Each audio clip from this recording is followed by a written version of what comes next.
Is this really the place?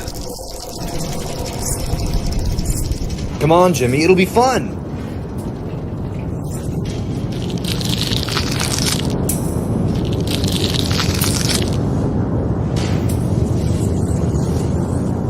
Something's off here. Bob, stay out of there!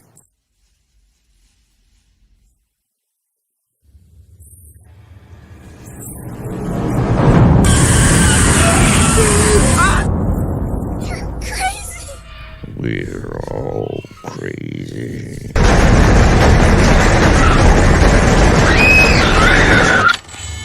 Everybody.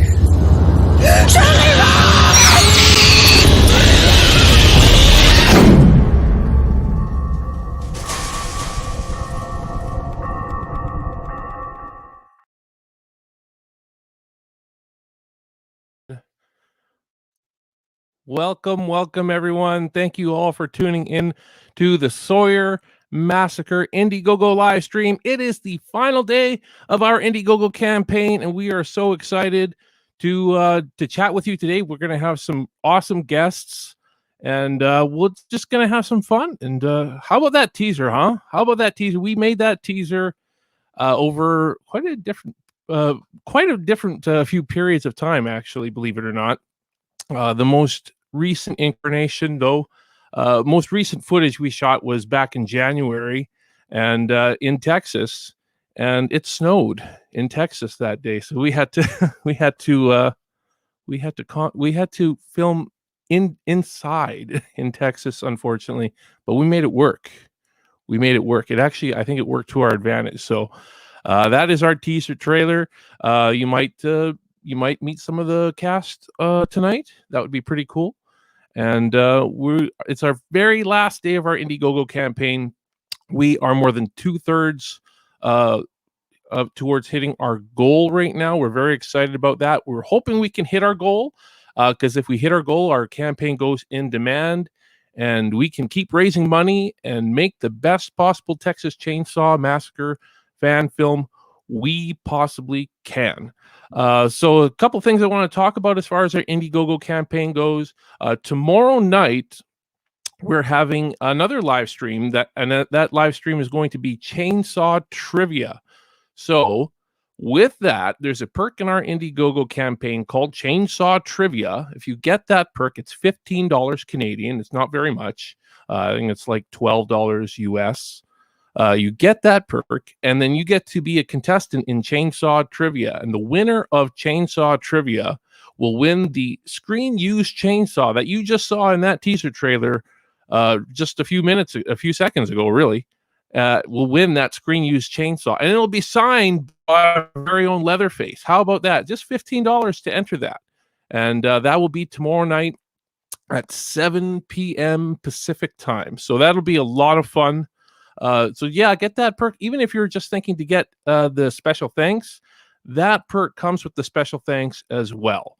So it's $5 more, and you might win the screen-used chainsaw. So definitely check that out. It's going to be a lot of fun. Even if you don't win, it's going to be another fun interactive live stream. If you know your Texas Chainsaw Massacre films, I think it'll be a pretty cool perk to get. That's for sure. So we'll have all kinds of, there's so many awesome perks in the campaign. We've got the Blu-ray is very popular, and the DVDs and the videos. You have the opportunity to meet Leatherface and do a live one-on-one with him. We have producer perks. We even have business perks. In fact, we're going to be talking to our first business sponsor here in a few minutes. And I think it's a pretty cool perk. There's 2 different tiers for that. So let's see if we can bring on our first business sponsor. And he also is executive producer as well. This is Michael Baran. Hi, Michael. How are you doing? Hey, thanks for having me this evening. No problem. No, we're glad to have you. It's good to meet you face to face.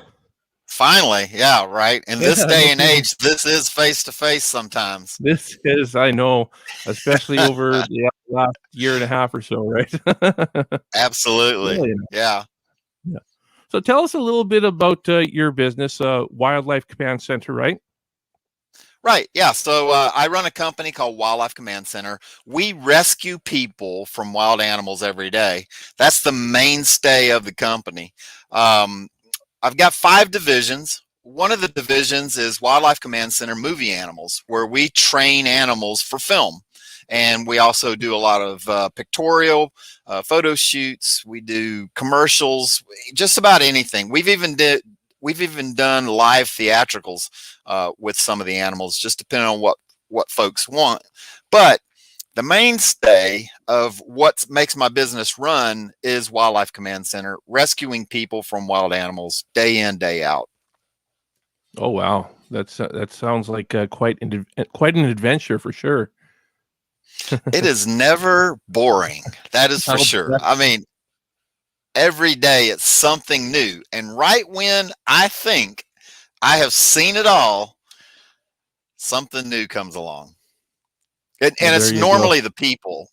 It's normally the human primates. Those are the biggest surprisers. I'm not surprised. I'm not surprised. So how long have you had this company for? So I've got a long history of employment. Something that you may not know about me is I have not been unemployed since I was 16 years old. I have always had a job, found a job, and if I got fired, which I have been fired 4 times in my life, I went to one of those temporary employment agencies that day, because my dad just instilled that you work. Spent a lot of time on nuclear submarines underwater, and worked my way up the corporate chain with the Marriott Corporation. Then I was a vice president of a construction company, and they went bankrupt, just amazingly went bankrupt. And I told my wife, I was like, I want to do something that I want to do. I'm just a good old boy from the backwoods of Louisiana. I was like, I'm going to go trap animals.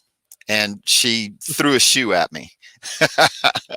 But here we are, 10 years later. I've had the company active for 10 years. I've got 9 offices now. We cover 11 states, from St. Louis, Missouri, as far east as we go right now, all the way to Sacramento, California. Wow, that's pretty awesome. It's been a ride. There you go. And right now we are in negotiations with Animal Planet. I can't really talk about it, but I can show you this. I can show you this. But yeah, we've got a reality TV show coming up. Has not been announced yet, but the pilot's going to air in August, so that's be exciting for the company because it's based on the company.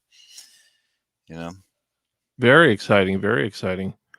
Well, there you go. A lot of fun.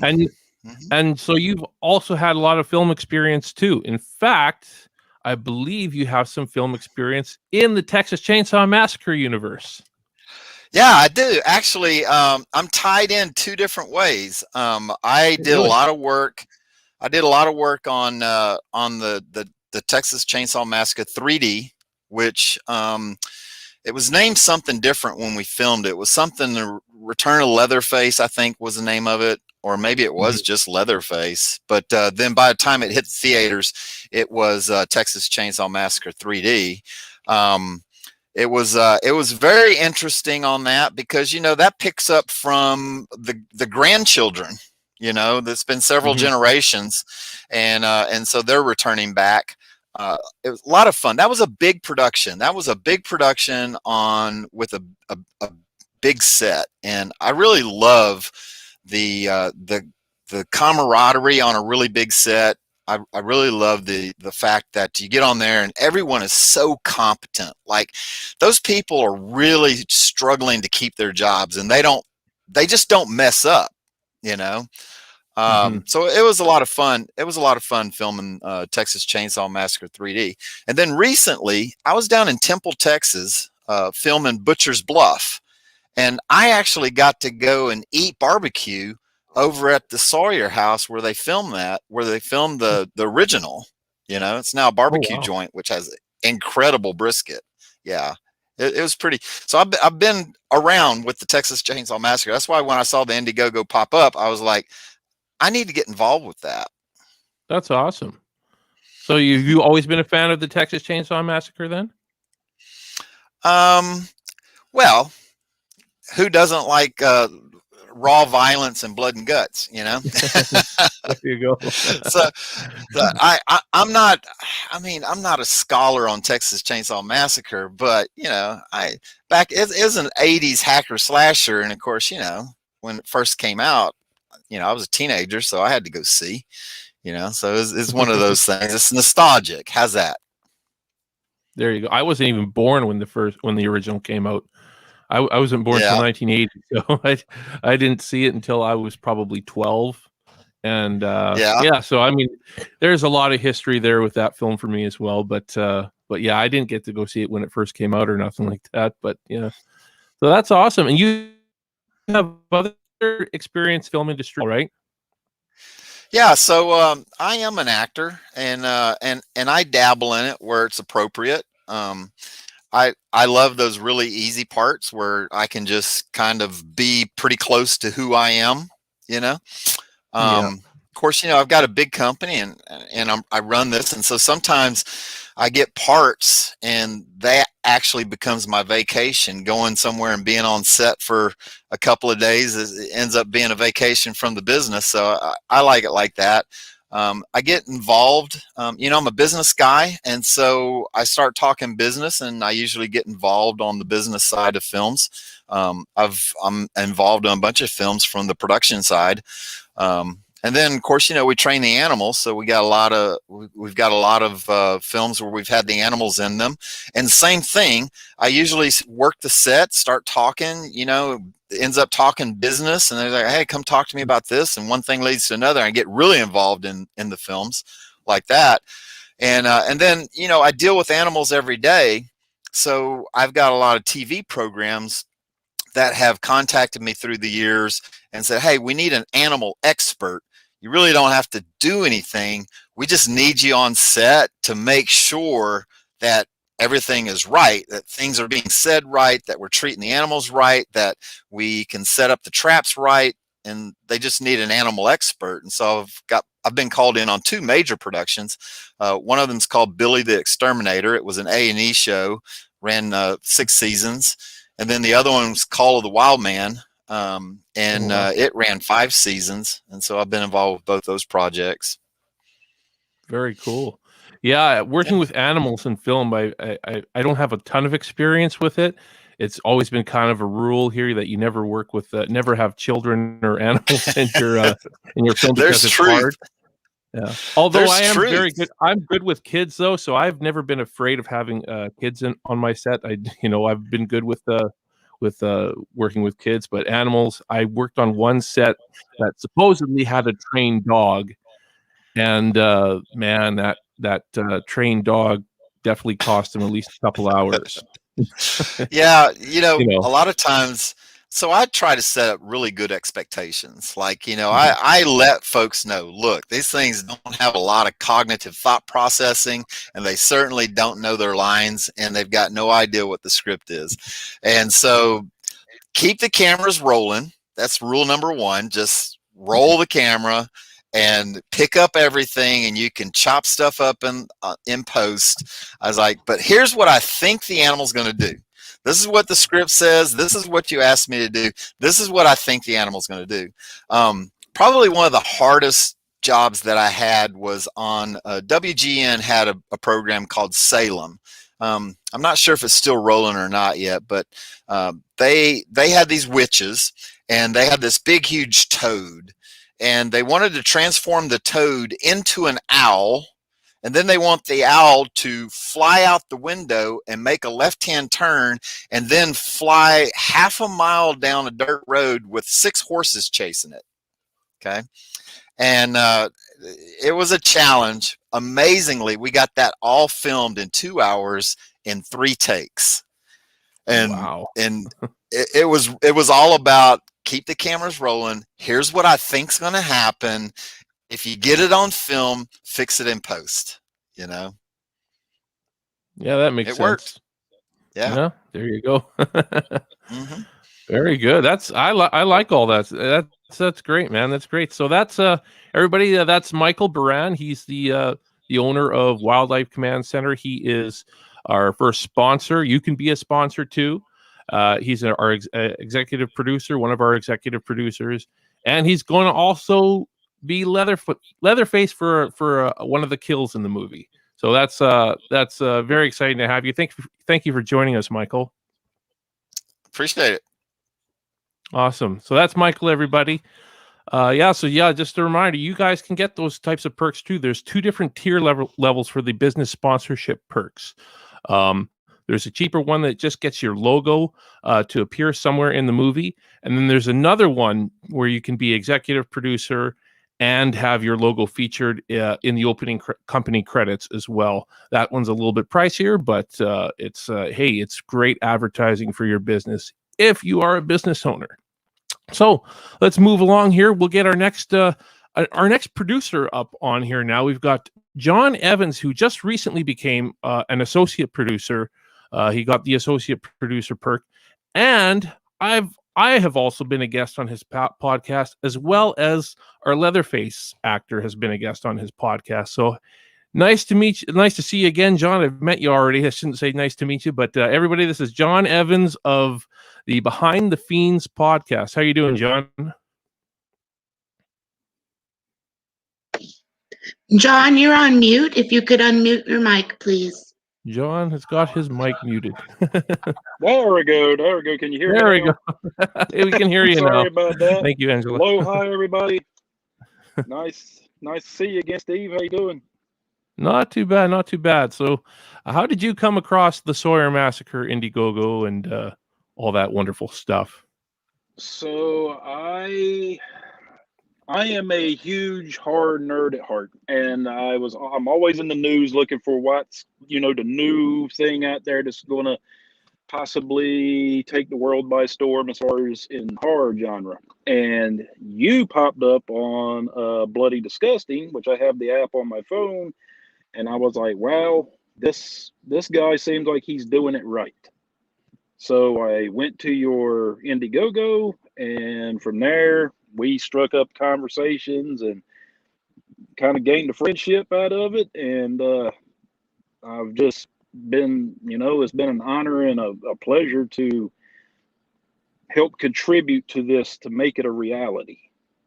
Because there's been so many attempts to try to capture that lightning in a bottle, so to speak, that was the 1974 film, and nobody has been able to do it.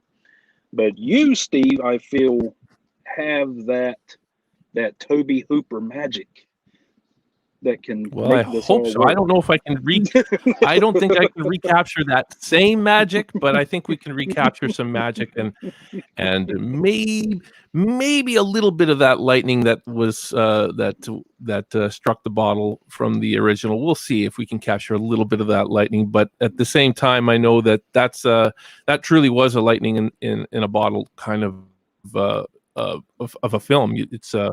It's one that even Toby Hooper didn't want to try to replicate, right? So he pretty much knew it was impossible, but it more or less it is impossible. But I think ultimately we want to do it justice and make our own movie at the same time. And I think we've got a good formula for it for sure. So Yeah, that's awesome. You found us on Bloody Disgusting. That was run I guess about 2 or 3 months back now. Yeah. Which was great exposure for us. If you guys haven't seen our article in Bloody Disgusting, go check that out. You'd have to scroll back a few months now, but in their app, but definitely go check that out. And yeah, we're just so excited to have John be a part of our team. And it was really, really cool being a part of your podcast. And must have been really cool to have Scotty on your podcast, because it was like a three-parter. So tell us about Behind the Fiends podcast a little bit. So Behind the Fiends podcast was a creation out of COVID, let's just say. My best friend here in Hawaii, he owns a comic book store, and they shut down for, I want to say he was shut down for like 2 months, but he was able to take mail orders. So what happened is days after work, I would go to his shop, and we would just sit there and just babble about anything, chit chat, whatever. And I was like, why don't we record this and put it out there for the world to listen to? And I went and I bought all the equipment, and we sat there, and listen, the first episode, it was a train wreck. We didn't know what we were doing, and we're slowly getting better, but we did it just to see, and we were like, well, maybe we'll get 10 people to listen to it. And the next thing I know, I am pushing close to 4,000 downloads, and I've been played in almost 30 countries.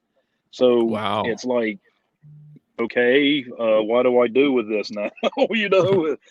So it's like, okay, it means you keep going. Yeah. But I always wanted to do something based around horror, especially B movies, because there's so many great B movies out there that nobody pays any mind to because they're obscure. And to me, they are that little gem, that diamond in the rough. You have to dig into that little discount bin to find, I hear you. Case in point, like the movie me and you talked about on the podcast episode, Wolf Cop. That's a movie so obscure nobody would even think, a guy that's a werewolf that's a police officer. But guys, I'm telling you, do yourself a favor and watch it. But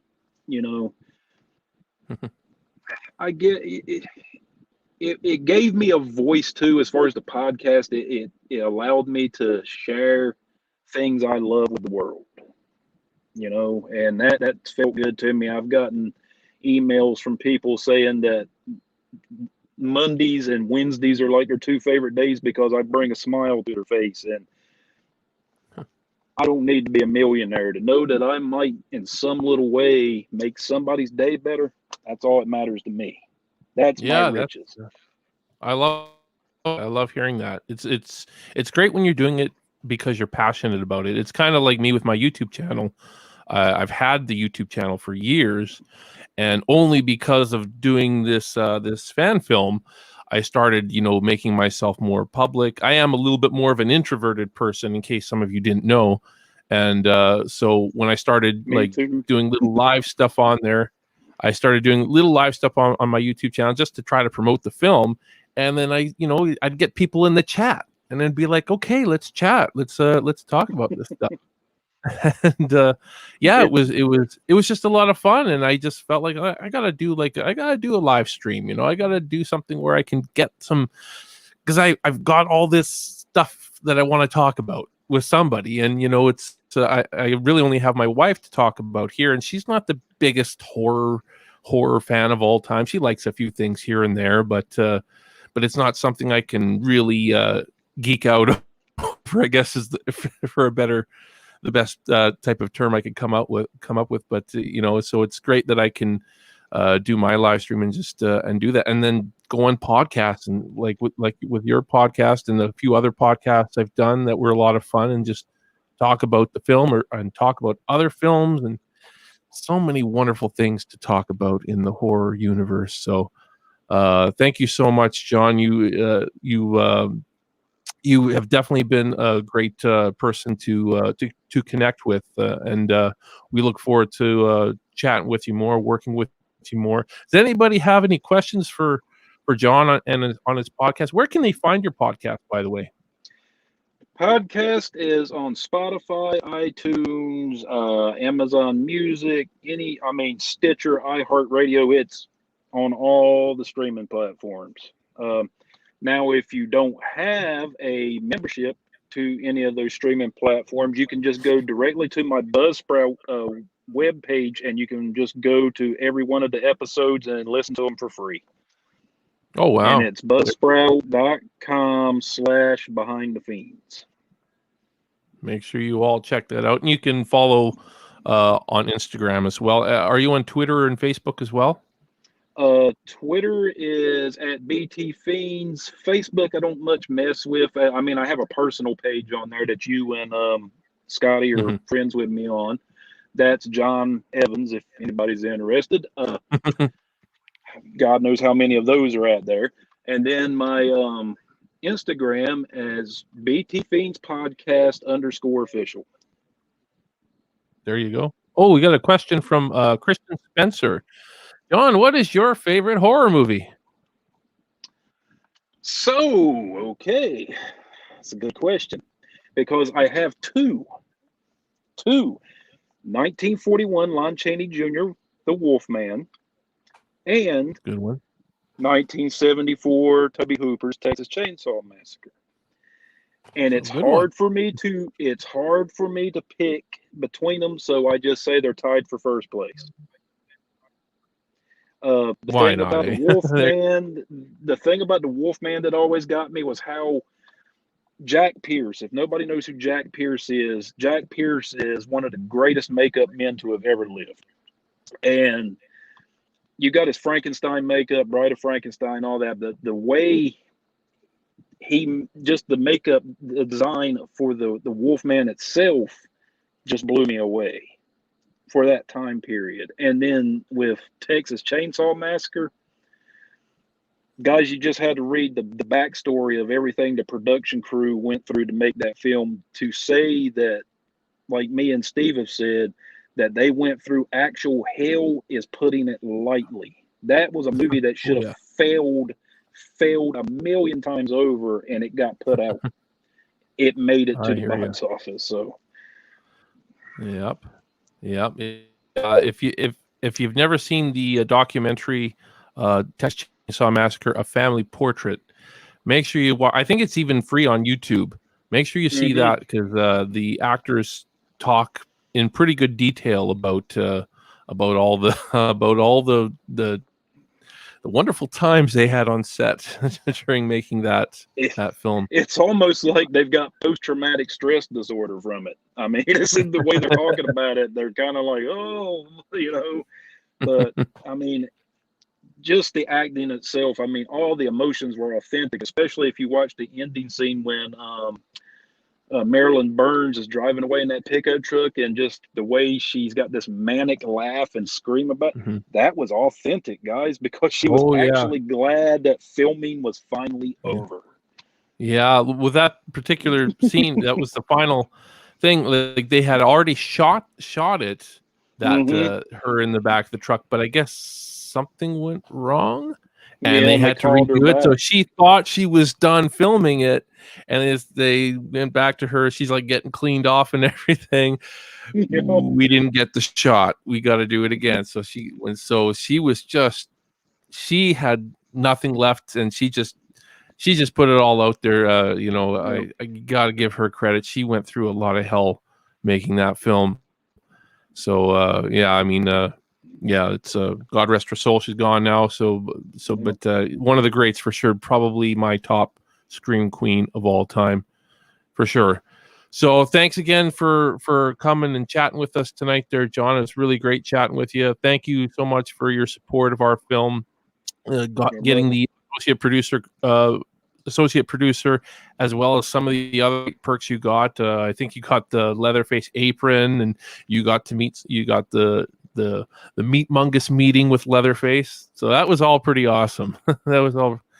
And also great. Want to say, guys, if you start listening to my podcast, me and Scotty have been talking, Steve, and we might be looking at doing a little retrospective on the Star Wars films. So if you want Leatherface's view on the Star Wars franchise, tune into our podcast because we're going to be Ooh. trying to make that happen.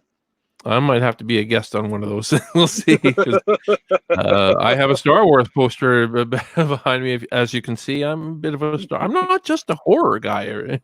Texas Chainsaw is great and all, but it's not my, the only thing I love. That's for sure. But it's definitely something I'm quite passionate about. So yeah, we'll definitely tune in. Hopefully, I can be a guest on one of those at some point. Oh, you're too. more than welcome. And I That's also want to awesome. say, Steve, thank you, because you checked the box for me by, I spent the money to be, a producer on this, but this was a dream come true to me to actually be affiliated with a horror movie. And one of my all-time favorites, the Texas Chainsaw Massacre, I mean, that to me is like a big check in my book of life. So thank Well, you, there sir. you go. It's a bucket lister, right? Yeah. Well, I really hope we deliver something really special for all the fans with this film, because I know that it's impossible to please all the fans, but I think we're definitely gonna try our best to please as many people as we possibly can, and think we have something quite special. So, thanks again, John. Your support has been just awesome, and yeah. Thanks. Thank you, That's Steve. all I can say is thanks, sir. Thank you. All right, sir. have a good night there, John. Thanks You for too. joining me. See you later, guys. So that was John. See you later. That was John Evans of Behind the Fiends podcast. He is one of our associate producers. We have many associate producers, and we still have a few of those perks left as well. We actually have more executive producer perks available than associate producers, but there's still some of both as far as I know. There's a few of each anyways. Go get those if you want to be attached to our film. They are a good way to be attached. And if you just say you wanted to just donate, you can just donate as well. Other awesome perks we have available on the campaign. We have the screen used Leatherface mask. Okay, we had 4 of them available. Now we only have 1. So I would love to sell this on our final day. If we don't, that's okay. Because I do have somebody who's like, I want to buy it in through PayPal, but it would be kind of cool to see it go on the campaign. But if not, it is a little bit expensive, but it's screen used. It's going to be these are custom made masks, by the way. They're custom made. They are going to be all original, made of high quality silicone by our awesome SFX artists, Stephanie Escamilla of Skin Deep SFX. She is absolutely amazing. Go and check out her website if you can. She's on Facebook and Instagram as well. Skin Deep SFX. Definitely go check her out, because she is awesome, and she's based in San Antonio, Texas, which is not too far from where we're going to be filming. So it works out perfectly for us. And I believe she's gotten started on some of the masks actually. So we're really excited to see what she's coming up with. But only 1 screen used Leatherface mask is available. It's on the campaign, but there's also replicas available as well, and those come at a cheaper price. So, and they're pretty much going to be exactly the same, but they're not screen used. Screen used gets a premium price. So now I want to bring on one of our actors in the film. One of our actors. We're saving our actors for last. Now this actor is going to be playing our protagonist, Jimmy, and his name is Jordan O'Neill. Jordan has been acting for a number of years, I take it. He's a young actor, though, and we auditioned a bunch of people for the role of Jimmy, and Jordan O'Neill was just the right fit. All I can say is he gave the right audition for this role. I had to really, really search for somebody who was right for this role, and we found it with Jordan. How are you doing, Jordan? I'm all right, man. Good to see you. It's been a while. Good to see you too. Yeah, it has been a while. Yeah. How have you been doing? It's been wild, man. It's been a crazy few weeks. I've started a new job, and have you heard some things? Well, I've heard some things. You can talk about some of that stuff in a bit. It's pretty cool, though. It's pretty cool. Yeah, thank you. It's been wild. That's the only word I can think of. Yeah, no kidding. No kidding. So tell everybody about how you got involved with the Sawyer Massacre. It's like you said. I excuse me, my allergies are going crazy. I don't get a lot of at least down in Texas, the most common auditions where we actors get from our agencies are for commercials. And so all of a sudden I get this email that says it's for a narrative project, which is usually kind of more in my wheelhouse. And I just remember getting it and they're like, it's for a fan film. And I'm like, oh, like anybody can like, submit to agencies. That's fine. Like, and then I got the, the pages and to this day, here's the big reveal that I have not seen Texas Chainsaw Massacre. That's been an intentional choice ever since being cast. Because to me, it's more about the character than it is, the overall story. I'll leave that stuff to Steve, to you, man. But yeah, I remember doing the tape. I think I was out of town visiting my parents, so I didn't even have like my good lights. I didn't have, I had a blank wall. I had whatever clothes I brought with me, and I was like, well, let's just hope this sounds okay. Let's hope the production quality's up to snuff. And I think the biggest surprise was that it was like, correct me if I'm wrong here, but there were no callbacks. It was just the one and done type tape. And all of a sudden it was pretty quick that I found out that like, yeah, they want you to do it. And then I was like, okay, so this is going to happen pretty soon. But then I think I got an email from you that was talking about how long you were in pre-production. And I think that's what really sold me that like, oh, this guy knows how to do his homework. We're not just going to be shooting it on an iPhone over a weekend. Because I've been attached to those things before too. So I think that's what really drew me in. Not that you can't shoot good stuff on an iPhone. You can. Absolutely. You know what you're doing. If you know what you're doing, you can shoot good stuff on an iPhone. Yeah. But no, we don't plan on doing that. Yeah, I got a buddy in town here who, instead of fix it in post, he's got a shirt that has like a guy pulling his hair out and it says "fix it in pre." So. Exactly. Yeah. Pre-production is something I try to be very, very thorough with. So yeah. So I mean, we were originally scheduled hoping to be able to film in September. It's looking like it's not possible now due to the whole I'm in Canada, in case people don't know. I'm in Canada and our border still hasn't even opened here. So making sure we're ready to film in Texas for September is pretty unlikely. So we're most likely pushing it to March in the spring, because filming a Texas Chainsaw Massacre film in the wintertime doesn't make sense to me. Especially since you guys had snow. You had snow last year. I mean, we shot that teaser. All my scenes were, if you remember, and it was in February. That was the first day like Texas ever had snow. No, it was January. That was fine. It was, yeah. Was it January? Oh. It wasn't. January. I remember the exact date. In fact, I've got records of everything, so I'm. Oh, okay, good. I'm very good that. Yeah, that way. was that was the nice day of snow, not the snowpocalypse that happened, and we thought like, oh, this is terrible. It was still an utter shock to me, though, because as I remember, Michael Vincent Barry, who's one of our actors in our film, and he was also the COVID compliance officer on set. He did a great job. Yeah, he did great. He's a great guy. He messaged me the night before saying, just so you know, we've got forecast for snow tomorrow during the shoot. And we couldn't change this at this point. It had to be the 10th, because we had a couple actresses driving one from Dallas area and one from all the way from Louisiana just to be in our teaser. So we had to shoot it that day. There was no choice. And we had all these exterior stuff lined up in the shot list. I remember it was at least half and half exterior, half interior. And the day of, when Michael said that, when Michael said there's snow forecast, I thought, oh, a couple flakes probably. It probably what a jokester. Half. Yeah, exactly. And then he gets me on a video call that morning, and it's coming down pretty bad.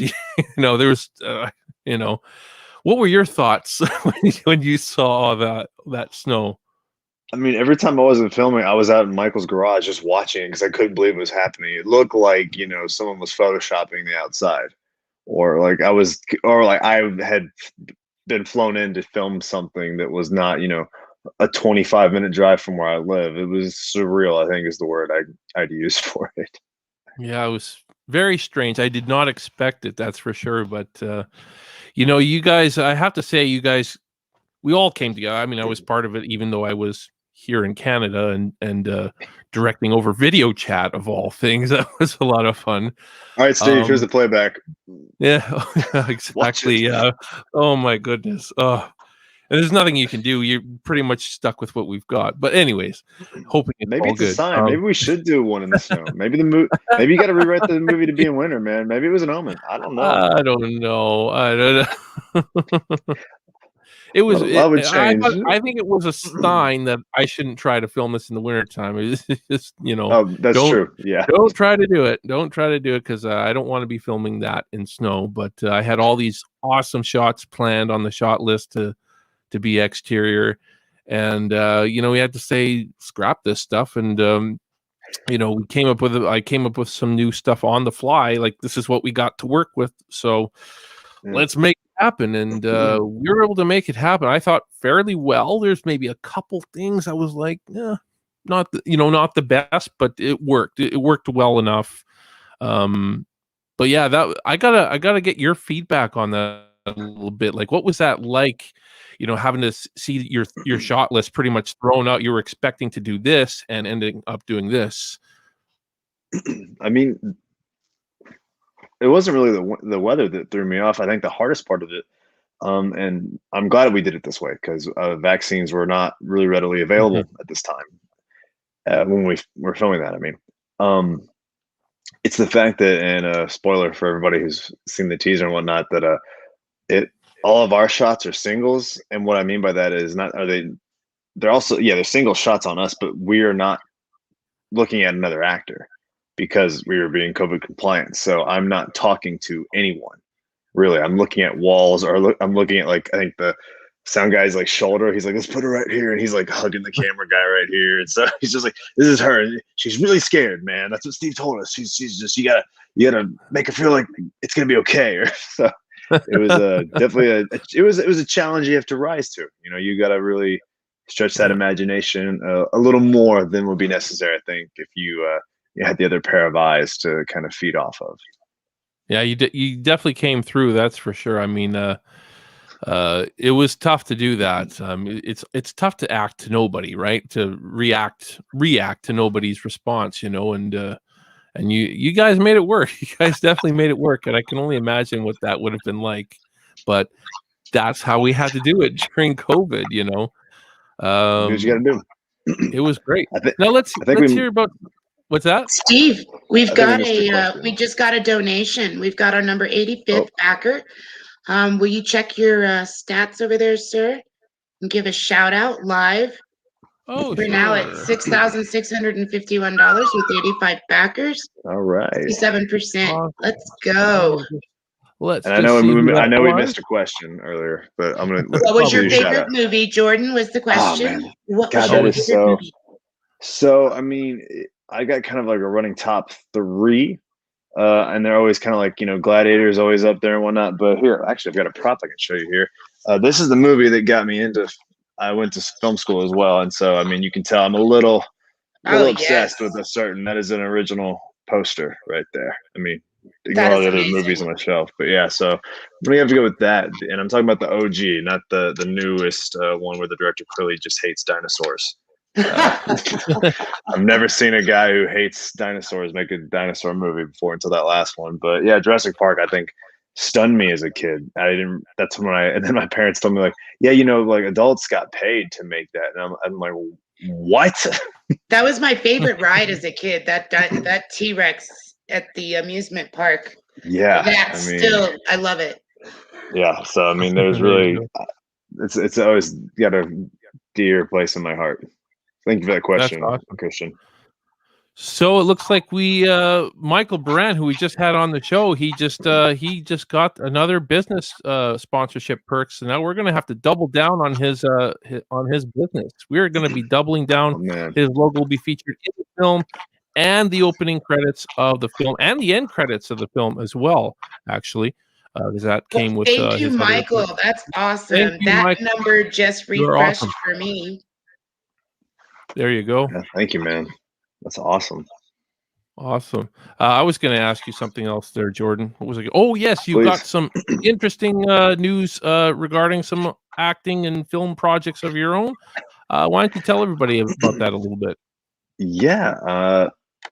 Oh man. So yeah, these last 2 weeks, man, it's been wild. I have a passion project of mine, which It's a mini series. You can go find it on YouTube. It just happens to be the thing right here on my shirt. If you go to YouTube, or rather, if you just go to fabletownseries.com, it'll take you to episode 1. Fabletown Series is all our social media as well. But last week, I actually received the first ever award I've gotten for acting. I got Best Actor in a Fan Film. I wrote, directed, produced, and I'm in this thing because I'm nuts. So if you want to talk about someone's name being in the credits, my name is all over this thing, for better or worse. But it was really cool. But the award itself was really cool just to be recognized. But the bigger, what made it even better was that my actress, Emma Van Leer, who plays Snow White. So this is all about fairy tale characters. I play the big bad wolf. She plays Snow White. She won Best Actress in a fan film, and that's actually her second win in the last 2 months. She also won Best Actress in a Fantasy Feature. And then last week, we won 5 awards in a different film festival. I won Best Director in a Feature, for a Fantasy Feature, excuse me, which I never dreamed I'd win a directing award ever. That was just, check that box off like you were talking to a previous guest. Yeah. We won Best Cast, which I couldn't be happier about because I'm so happy and proud of this cast. That's why we went to film festivals in the first place. And then we won Best Stunts, Cinematography, and just Best Fantasy Feature. So it has been a very wild ride. And, this is all during the time when, you get rejected from 5 other festivals because it's a fickle business. It's, art is very subjective. But I really want us to try to win like a Best Original Song. I think that would kind of like just be the trifecta of, because I'm just so proud of everybody that worked on Fabletown. I couldn't be, happier to talk about it, because every time I talk about it, I want to talk about how it was made in spite of me, because my post team and my cast and my production team are just, they're so good at what they do. So really, this is, I'm wearing this really to recognize them. Well, that's awesome, man. I've seen a bit of Fabletown. I actually quite enjoyed it. I got to say, I'm gonna watch more of it but I've been so busy, as you can probably imagine, doing all this stuff. But Doing what? But I have. But yeah, it is something to be very, very proud of. Jordan O'Neill Jordan. You're a fantastic actor. There's a reason why you got this part in our film, that's for sure. And it wasn't. It definitely wasn't a role that hey, you were the only one that auditioned for, and here's the part, sort of thing. Hey, he's 5'10". Yeah, give it to him. Yeah, exactly. Yeah, he's 5'10". He looks 18. He'll work. Yeah. No, I mean. It was a long I was having trouble. I was actually getting a little bit worried that I wouldn't find the right person. Did you ever consider doing it yourself? No, I'm Okay. 41. I'm 41. I'm going to play an 18-year-old. Even you're a little bit old. Even you're like, oh well, you're in, whatever. Well, you're like 25 or something, right? I think Sissy Spacek was like 29 when she played Carrie, and she's supposed to be 17 or 18 years old, right? So, there you go.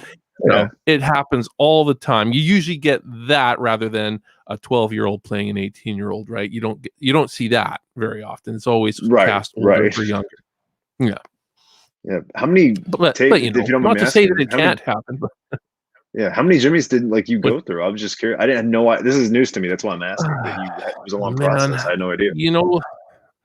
Some of them I ended up casting in other roles, and actually they since dropped out, so I have to recast 2 of the roles now, which is another reason why I think we're going to have to push it to March, because I just don't think we'll have those roles filled out by then. Who knows? We might, but there's a lot of factors.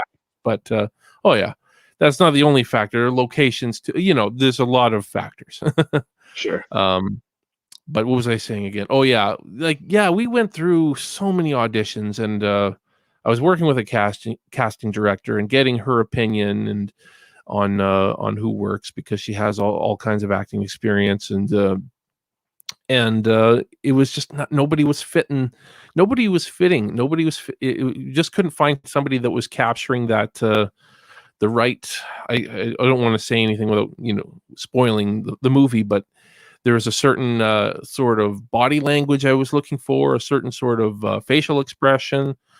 And there was one other actor that I thought maybe was close. Mm-hmm. And looking at him and yours side by side a lot. And actually, I think you guys are both from the same agency. I think. Wow. But ultimately, he didn't have the right facial expressions. He just he was very good. He was good, Right. but facial expressions he didn't have what you had. You won for your look, but you guys are both really good at playing the role. But ultimately, he also seemed a little bit old. He didn't come across young enough to play Jimmy. Mm. So that was another reason why. I mean, I had to go with you. But yeah, we saw so many auditions. We saw so many, and and some of them were like, I'm going to be honest, some of them were really bad, like really bad. I hate to say it, but it does happen. You do have to watch a lot of bad auditions in order to see some good auditions, and you have to take some risks, and you have to sometimes audition people that have no experience, in fact. And we got lucky. That's a lesson to anybody casting for a film. Don't necessarily base it on their experience, because we got Alicia Jade because I gave her a chance. I looked at her resume, which was all modeling, and I said, there's no way this girl's going to do it. There's no way she's got a chance. And she sent in her audition and blew everybody away as far as I'm concerned. So, and she's got a good part in the trailer. So she's got no experience, but she's got no bad habits. I think that's what it is. Probably. Hey, there's Michael again. Hey, thank you so much, Michael. He's back. I'm very gracious that you did that for us. It's very awesome. We're going to double down on your business sponsorship. They'll be featured in the opening credits as well, along with the company logos that go in the opening credits. So thank you so much for your contribution, Michael. Steve, why don't you need to read what I've got up there on the screen? Michael is absolutely amazing. He is absolutely. Where am I looking on the screen? Under all of our pictures. Thank you, Michael Buran, executive producer.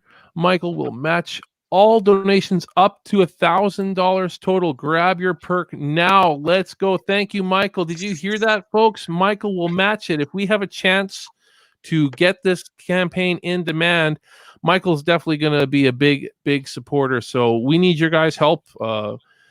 Definitely go check out our Indiegogo. Definitely go check out some of those awesome perks, awesome opportunities to be a part of our awesome film. And we're going to deliver an awesome film for you guys. That's all I can say.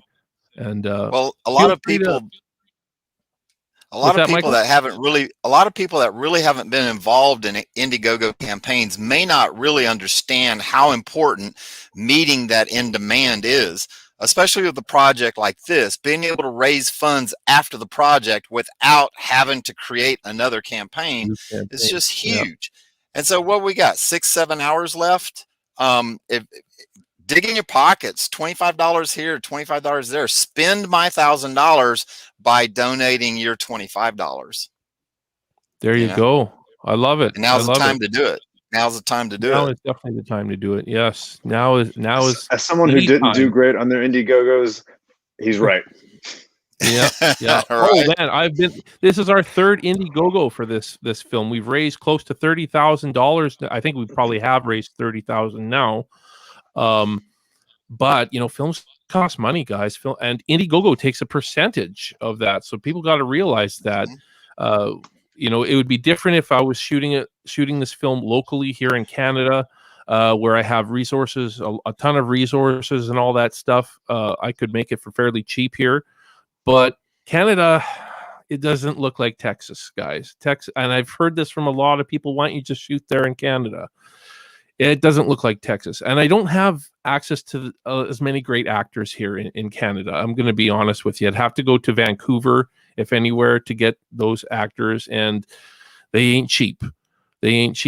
So, I mean, it's Wildlife Command Center. Guys, help us get in demand. We can do it. We've got a few hours left still. We can definitely get this campaign in demand. And we got so many opportunities, so many great opportunities in our campaign. There's the producer perks. There's the screen use Leatherface mask. There's even, you can be on camera in our film as a background extra. We have a bunch of those still remaining, and they're not that expensive. They're only around $100 per perk, per background extra. So, and your face will be shown on camera with that perk. So it all counts, guys. It all counts, and there's still lots of time for us to bring this campaign in demand. So keep supporting, keep sharing. Let's make this happen. Let's make this happen, guys. Thank you, Michael. Thank you, Jordan. You guys are awesome. Yeah. Oh, I've got to answer a question real quick. Oh, Someone sure. just hit us up. Sorry. Yeah, Coach Spencer asked me what got me started in movies. There's a few answers I could give, but if we want to roll it all the way back, I don't say all the way back, but in high school, so I decided that I wanted to probably go to film school, and my parents were okay with that, but they're like, look, since we're footing big chunk of this bill, why don't you at least try this thing out and make sure you actually want to do it before it starts costing money. So in high school, I joined, I think, only thing close to film program in high school I had was broadcast journalism. And so I did that, kind of just like went through the ropes of that. But at the end of each semester, you got to do what was called like a long-term project, or like, so it was final term. I don't know what it's called, but you guys got to do whatever you wanted.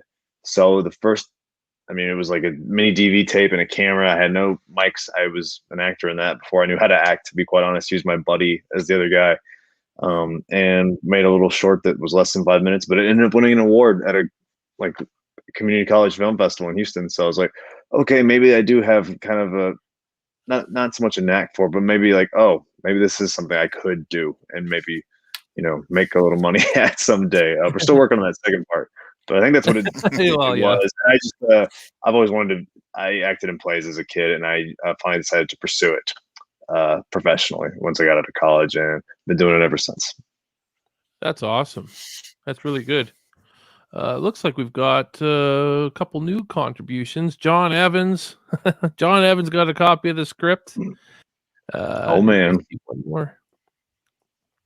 I think maybe that was it. I feel like So you're at 87 now, so that's got to be two more, right? There you go. Yes. And John Evans also got the killer combo. So that's another $100 or so added to our campaign, so that we're starting to roll along here, guys. We can do this. Let's get this campaign in demand, guys. We can do it. We're not that far off. We're actually fairly close. So thank you so much, John, for doing that and helping us get just that much closer. So it's been a long journey, but we're getting there, guys. We are definitely getting there. So yeah, thank you guys so much. So we'll say bye to Jordan now. Jordan, I know you said you had to go at around 7 p.m. my time, that is, wherever time you are, 9 p.m. your time. Yeah, that sounds about right. It's just, thank you so much for joining us. Thank you so much for joining us, and we so much look forward to working with you on this film. I know you're going to be awesome in the part. Anytime, man. Oh, thanks. No pressure. I'm going to do my work. Don't you worry. I'm going to come ready. That's awesome. And thanks again, Michael, for your support as well. It's so great to have you be a part of this film as well, and I know you're going to do an awesome job on set. Like, you're going to be hands on with this, and that was one thing that when we chatted in over Messenger, you said that you're a hands on kind of helper. I love that. I love people like that, because I've worked with so many people that, especially actors, I'll say mostly actors, that their attitude is, I'm the talent. So. Right. It is what it is, but they're not, of course, not all actors are like that, but there are a few. You do see a lot of that, and of course, there are reasons why a lot of that happens, especially if you're SAG and you're on a big production where you can't touch anything. But I do a lot of indie films, and man, I'll tell you what, I watch the DP. And if a sandbag needs to be moved, I'm there before they can even ask anyone else. That's awesome. If trash needs to be taken out. Yeah, if trash needs to be taken out, I grab it. And I'm not afraid. And I'm a business owner, so I'm not afraid to ask other people to help move heavy objects. It's like, so we get it done quickly. You move along, and that way you don't spend 14 hours on set. Exactly. Yeah, that's the last thing I want in the Texas heat, just to be spending 14 hours on set. You know, Right, I've right. heard March is beautiful there. March is supposed to be really nice down in Texas. So hopefully we won't have to be battling too much heat. I think we'll be okay. Yeah, we're not just bring shooting your it in rain. July. You know. Bring your rain gear because it rains in March. You know. Yeah, So. I can see that. But everything's nice and green. There you go. We'll have a green set. Yep. Yep. Perfect. Well, Looks thanks like again, John's- Michael. I John's- appreciate your support. Yep. What's that? So it looks like What was John that? joined us. Oh, did he? Yeah. Oh, yeah, I do see. Oh, there he is. Hey, John. Now he's gone. Or he's having camera troubles. He was there. I see. That's all good. Yeah, so Well, Texas is great because you know it starts to warm up. March is a pretty good 70-degree time out there. Plus, you got all the agricultural fields are starting to turn green. You know, everything's greening up, so it's a pretty time. Texas is beautiful in the spring. Well, there you go. Yeah, we'll just have to try to avoid rain if we can, but you know, can't control the weather. But you know, if we get a bit of rain, we'll get a bit of rain. It is what it is. And we'll try to schedule the exterior stuff around it. There you go. Some people spend big money trying to make it rain. You know. Yeah, we don't want it. We don't really want. I mean, sometimes it works though. So we'll see. Yeah, we'll make it work. We'll make it work. Always. Well, thank you make so it much, happen. Michael. Yeah, exactly. Yeah, no matter what, it's not gonna make or whether it rains or not. It's not gonna make or break the film if we get you know, a little bit of rain in one of the shoots. Doesn't call for rain, but it doesn't necessarily not call for rain either. So we'll just have to be prepared for it. We just don't want to ruin all the sound gear and whatnot. Yeah, that's all what the covers camera are made gear. for. Yeah, exactly. That's what covers are Tarps. made for. Yeah. Oh, Yeah, I got lots definitely. of tarps. I'll be bringing lots of tarps with me. There you go. The things you got to do to make it happen. Exactly. All right. Well, thank you, Michael. It was great chatting with you, and thanks again for your support. You've been an awesome supporter. All right, no problem. I'm gonna keep track of the Indiegogo campaign right up until it quits, and whatever is contributed between now and then at the last minute, I'll match that amount. That's so awesome. That'll bring us real That's close. Awesome. Thank you so much, All right, Michael. I good really deal. appreciate that. All right, let's get this thing in demand, guys. Do it. Let's do it. We're on our way. We are on our way, guys. So, and thanks again, John. John was in there. I guess he was having some camera trouble, so he probably couldn't come back in. But thank you, John. If you can't come back in, we really appreciate your support again. You've been an amazing supporter. And I guess I got to thank Bloody Disgusting too while we're at it for running that awesome press release back in April. I think it was April. That really helped us. Obviously, John has been a big supporter, and he found out about us through that. And I think a few other people found out about us through that as well. And that's the reason why we've raised 30 now, and it's an amazing feeling. It's an amazing feeling. Oh, I see Drayton Sawyer is also in the chat as well. There you go. Leatherface running in the rain would be epic. Well, let's see if we can get Leatherface himself to talk about that. We do have Leatherface himself waiting. He's been waiting for a while. And let's see if we can get him in as well. There he is, Mr. Scotty Parkin. The man himself is playing Leatherface. How the heck are you doing, my friend? Really, really good. Really hot right now. Is it? It's Ooh. oh yeah. For some of you don't know, I live in Canada myself too. Steve and I live about an hour and a half, or about an hour or so apart. It's been 35 plus degrees or more every day. This is Celsius too. Sorry about international listeners, but yeah, I think running in the rain, that would make for a really cool shot. And if it rained, I would say, Steve, let's bump this shot up. Let's do it. Let's do it. We'll make it work. You know, I've shot in the rain before, and I remember shooting in the rain. It was raining, but it wasn't like really coming down, and it didn't even show up on camera. Like you couldn't even tell it was raining. It was unless you No. were pointed at the clouds and stuff like that, you couldn't tell that it was even raining. So unless it's pouring, you probably won't even really be able to tell. Hopefully it won't pour, but you never know Yeah, what they you use get. use the sprinkler systems on movie sets because you can't see rain unless it's backlit or there's another perspective to it. Yeah, so yeah. Although with super high def cameras, I don't know exactly how that works anymore. So yeah, see, I've never shot in the rain in 4K. That was all 1080p. That was all. I wonder if it's going to be clear in 4K. Drayton Sawyer says, "Hey, Scotty, aka Leatherface." There you go. Drayton Sawyer, he's been one of my big followers. He's a good guy. Awesome. Right on. Thanks for tuning in, man. All this stuff that has come in the last hour, Michael, thank you so much for doing what you're doing. Thanks for everyone that is tuning in either now or later. Yeah, so this has been really, really exciting. It is really exciting. If we can get this thing in demand, I won't have to set up another Indiegogo campaign. I mean, I'm not complaining too much. I mean, but it is a bit of work, though, guys. It is a bit of work. I will do another Indiegogo if I really have to. Part of me is like, well, I think we can shoot it for what we've got, but at the same time, it's like we can do so much more if we raise more money. So I would really rather get this thing in demand so I don't have to set up another campaign. Because I probably will set up another campaign if we don't go in demand. Simply because we've got so much time before we're shooting. We're not shooting till March now. I'm going to make that official tomorrow when I go live for the chainsaw trivia tomorrow. We're doing chainsaw trivia and once again, I'll say to people, there's a perk on our campaign to be involved in that particular trivia night.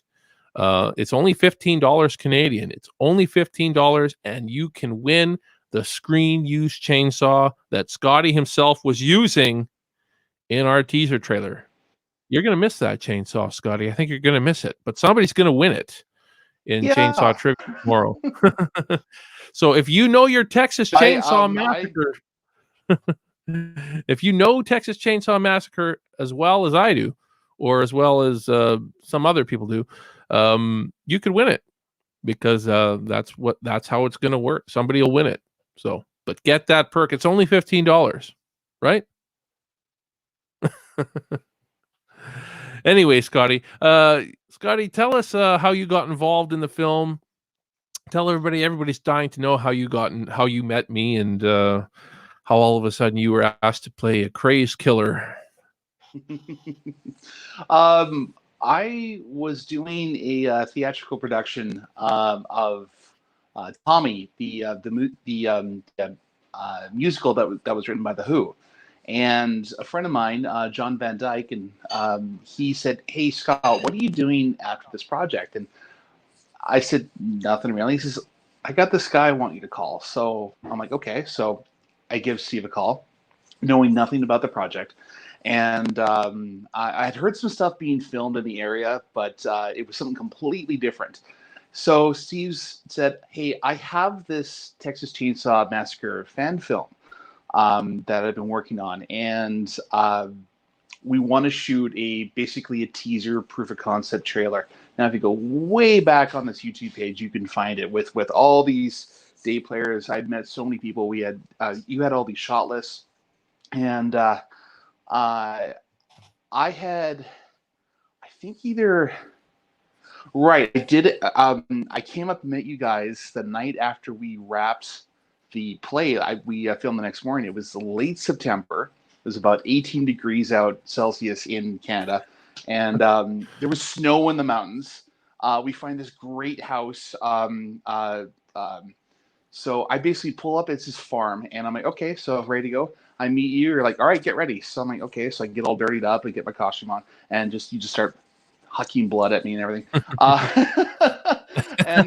So we were up there for about I think I was up there for about two hours plus. We getting all these different shots, and so finally we're filming in a interior location about an hour plus away, and I get in my car and I throw a blanket over me because I'm still washing, and I'm literally covered in what looks I'm basically a big guy covered in blood coming. And fake blood. So it's not real. I know. And then all I was thinking is this: how am I going to explain this if I get pulled over? So I made sure I was never speeding. so we get to the second location, and I wasn't going to use that much in that one. But then we filmed on the third location, which was another like 20 minutes, half hour away. So, but yeah, and then filmed this. I'm thinking, okay. So I remember chatting with you really briefly about what you had an idea for this, and I'm thinking, okay, this is going to be like a 5, 10, 15-minute film, right? And then I chat with you more online. And that was September of 2019, I believe. And then I was still in contact with you. And then March, everything basically shut down everywhere in March.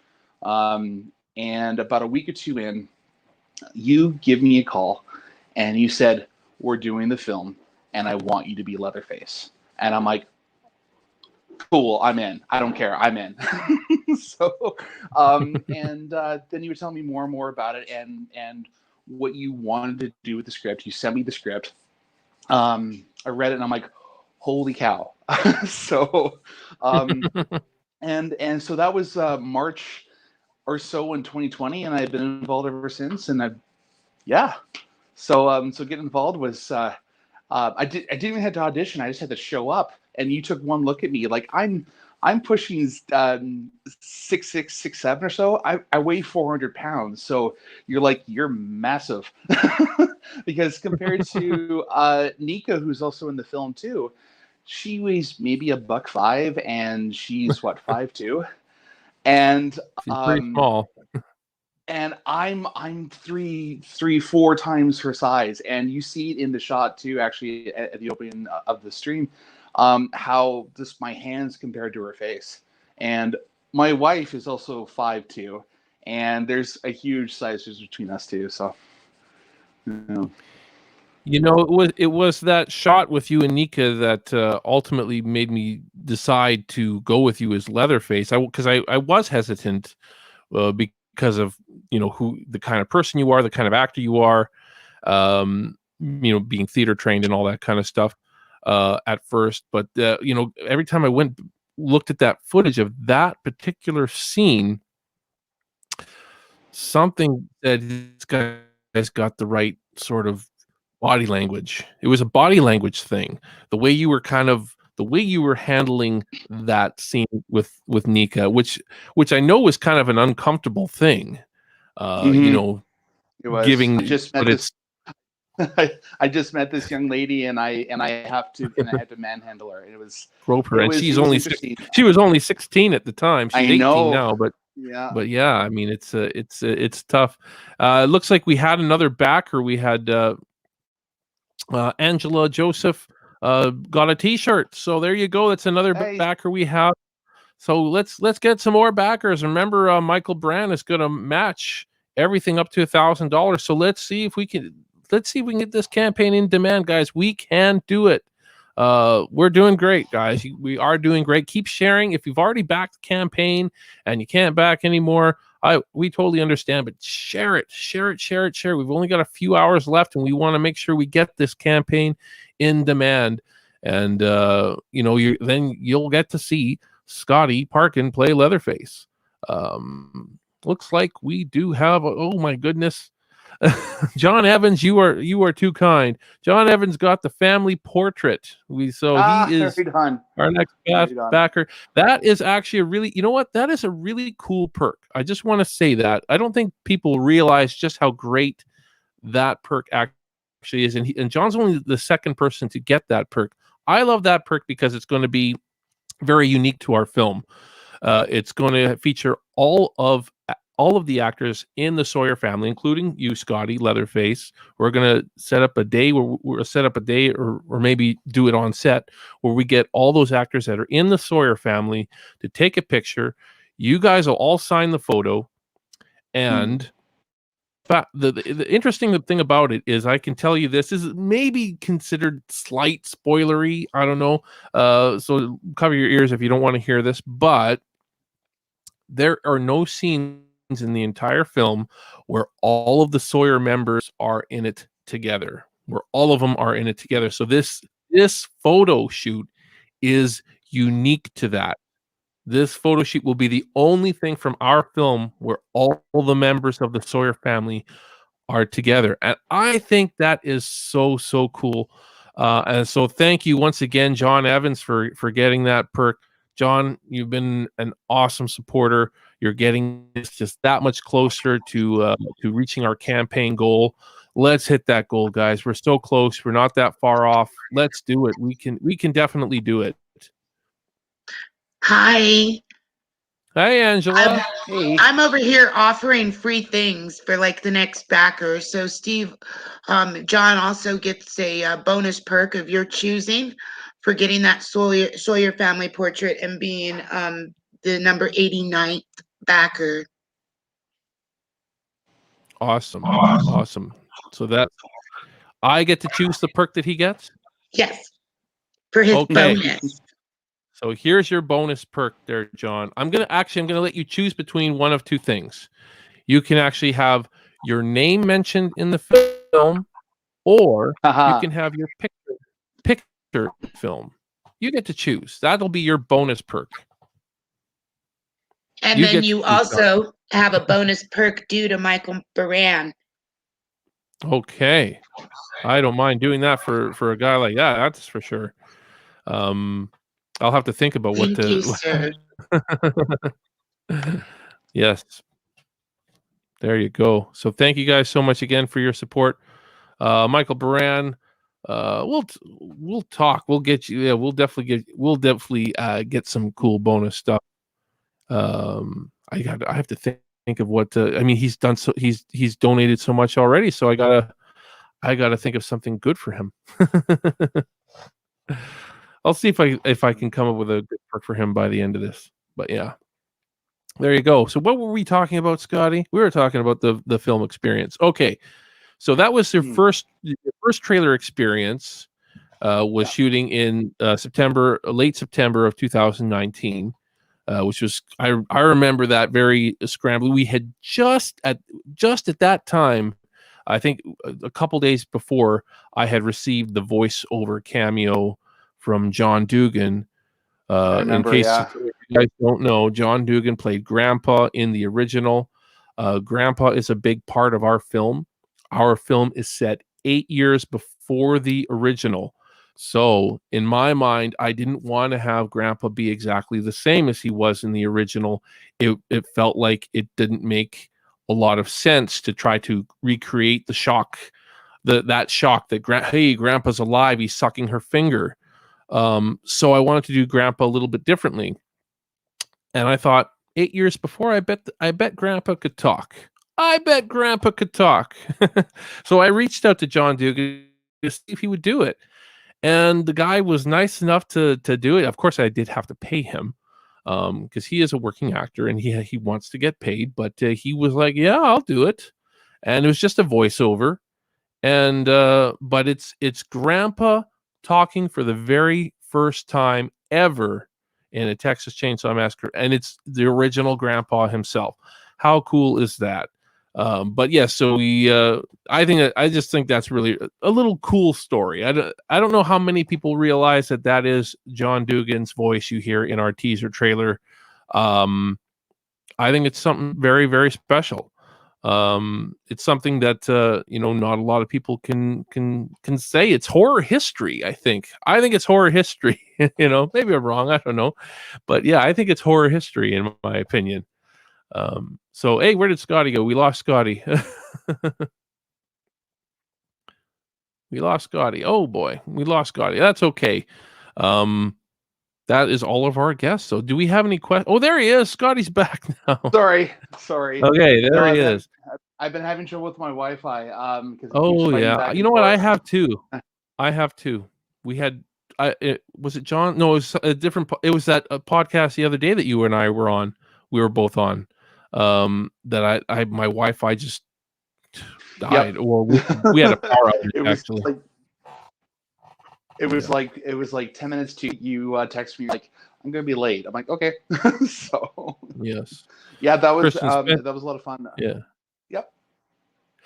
Christian Spencer's asking, Steve, was Grandpa in this 1974 played by young John? Yes, John Dugan was only 20 years old, if I'm not mistaken, when he played Grandpa in the original film. Yeah. Super young. He's super. I believe he was quite young. I believe. Yeah, I believe John Dugan is the same age as my mother, actually. So there you go. There you go. Yeah, John. It was awesome to have him. So John Dugan, for the first time, providing a voice for Grandpa, is in our teaser trailer.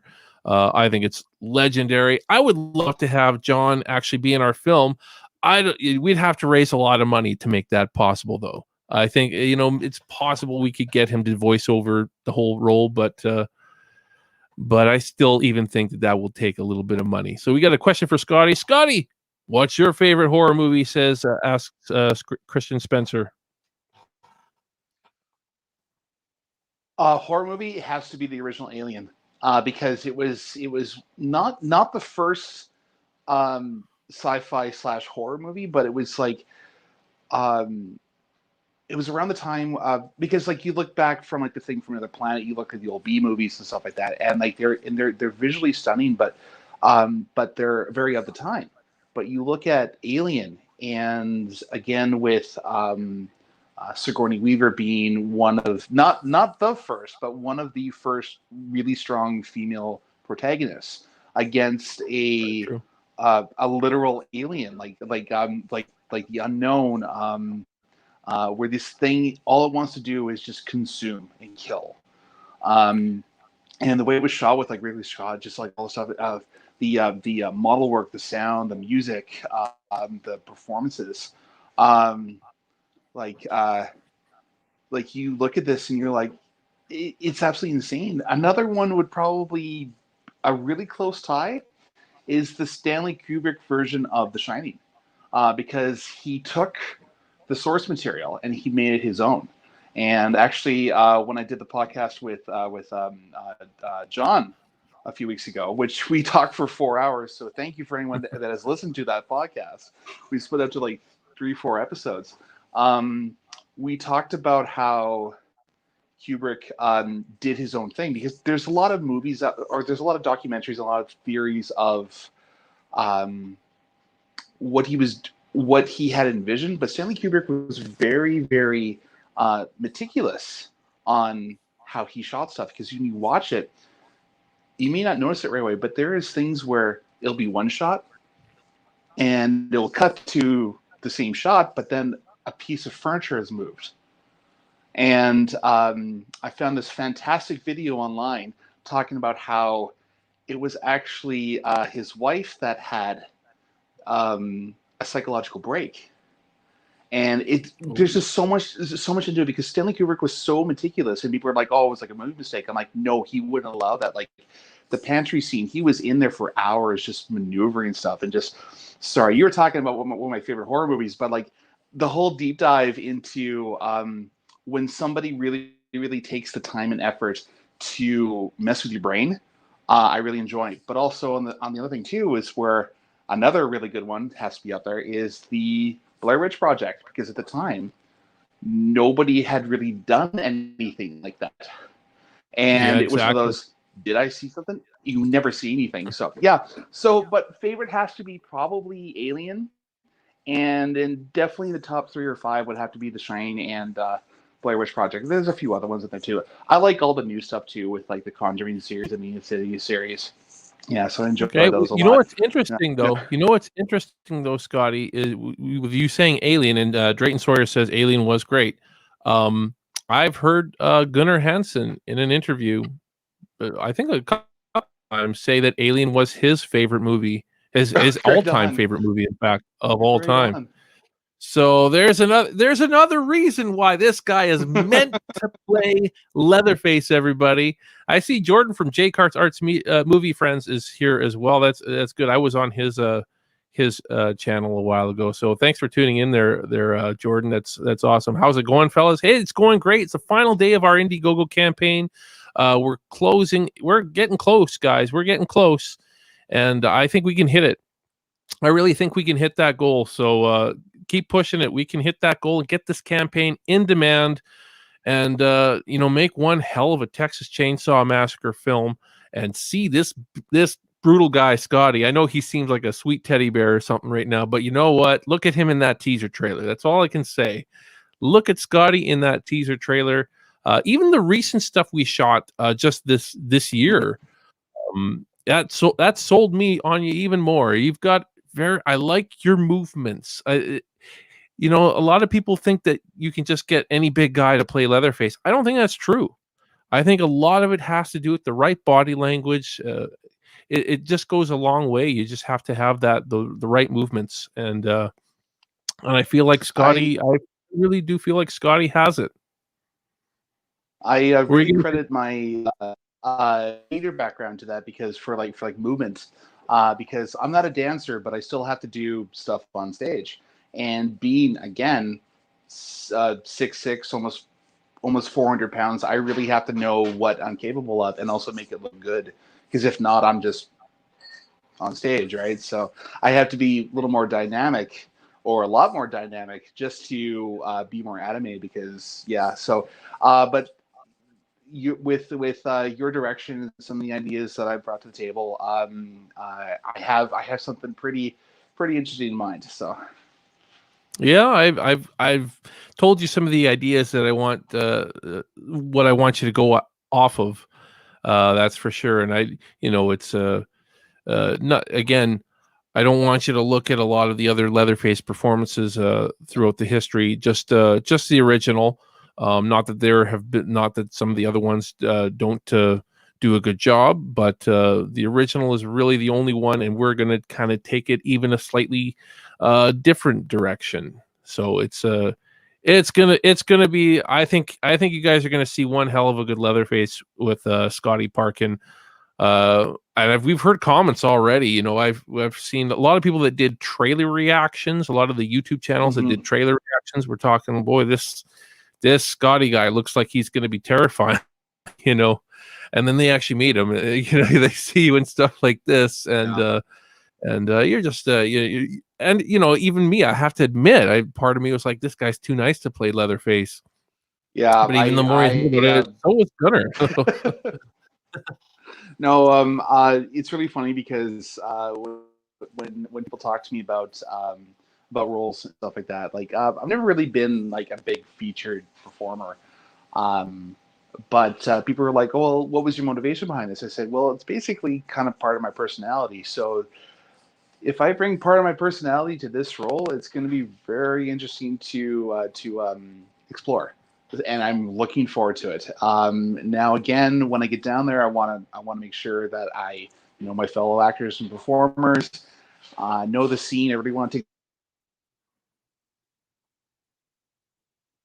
Oh, you've cut out there, Scotty. I think Scotty cut out. To me, is probably that. So, probably the best choice for me is when we get down. Oh, can you hear me? Okay. Yeah, you cut out for a little bit. Okay, no, it's bad Wi-Fi. It's probably my yeah.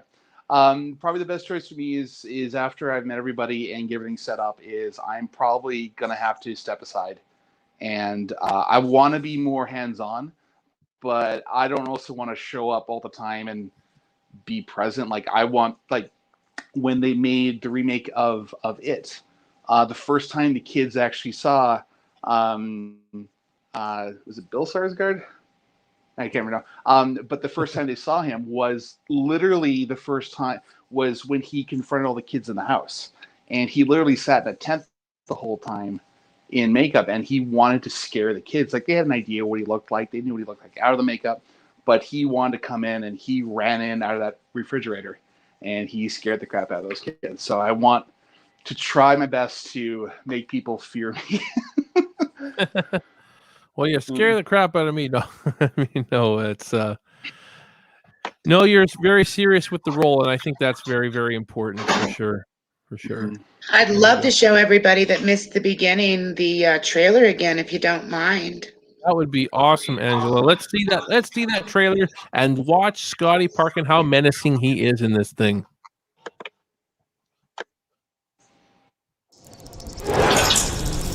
Is this really the place? Come on, Jimmy, it'll be fun.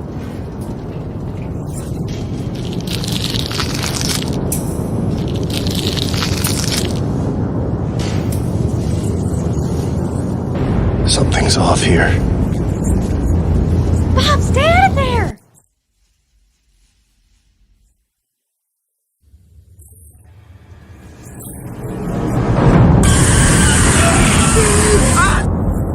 You're crazy! We're all crazy.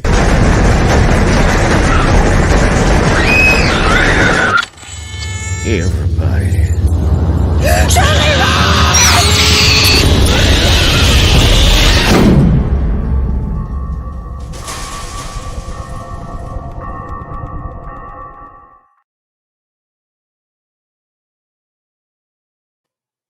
Oh, I don't know. I can't believe I cut that trailer. Because I never think of myself as an editor, but I did. I actually edited that trailer. I did all the sound design and music and everything, that's more my forte. The actual cutting of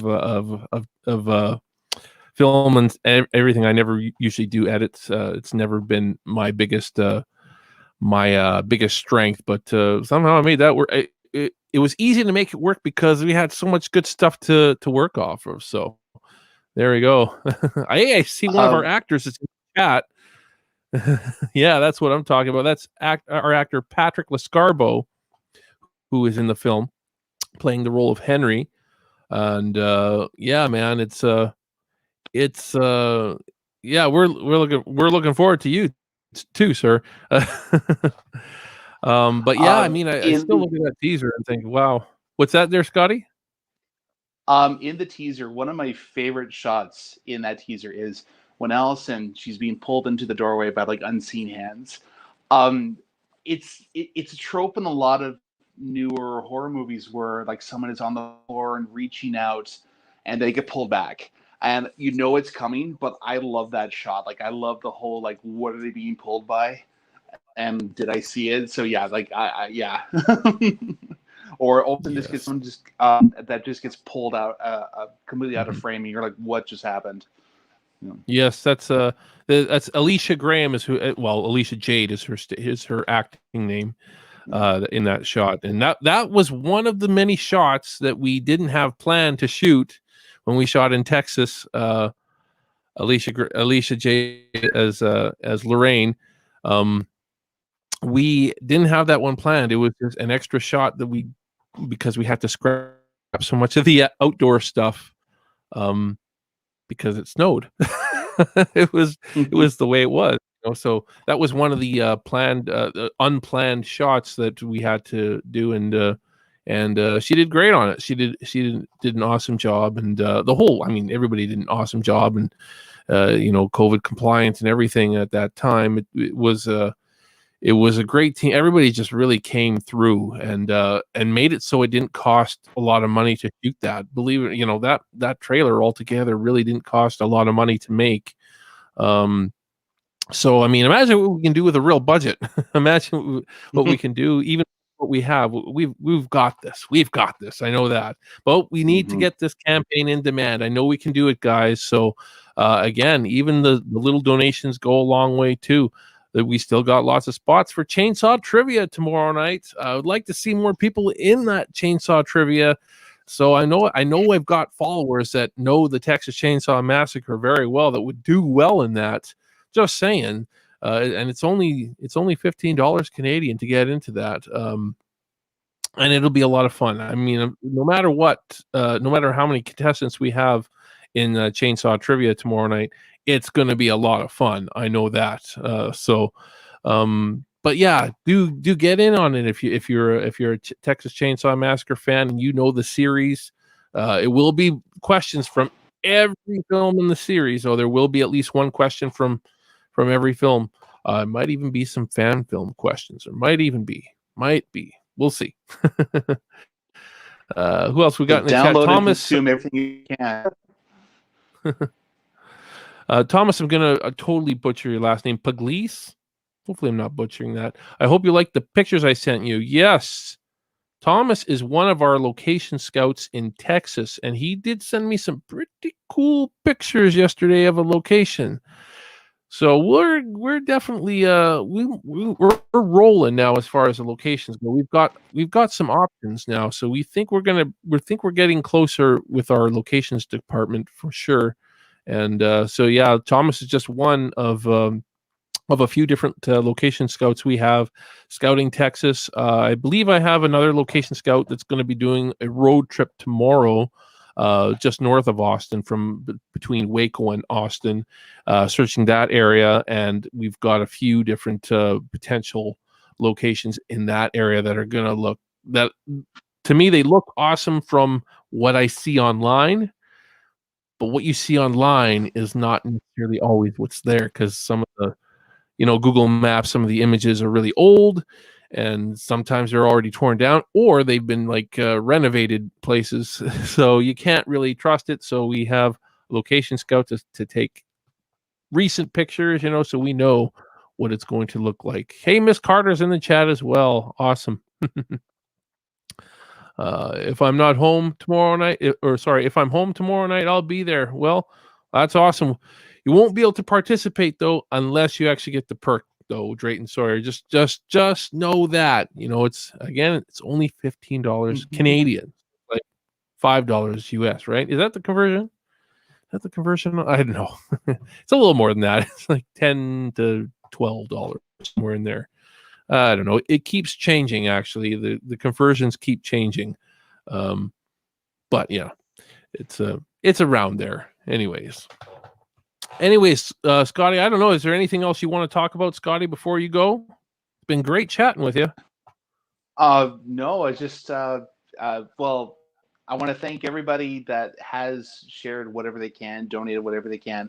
Even if you haven't been able to donate and you're getting the word out there, that means so much to us that fan films like this can be made, because really, Steve Deek and I are all within about an hour of each other, but everyone else is literally international. They're all from the States.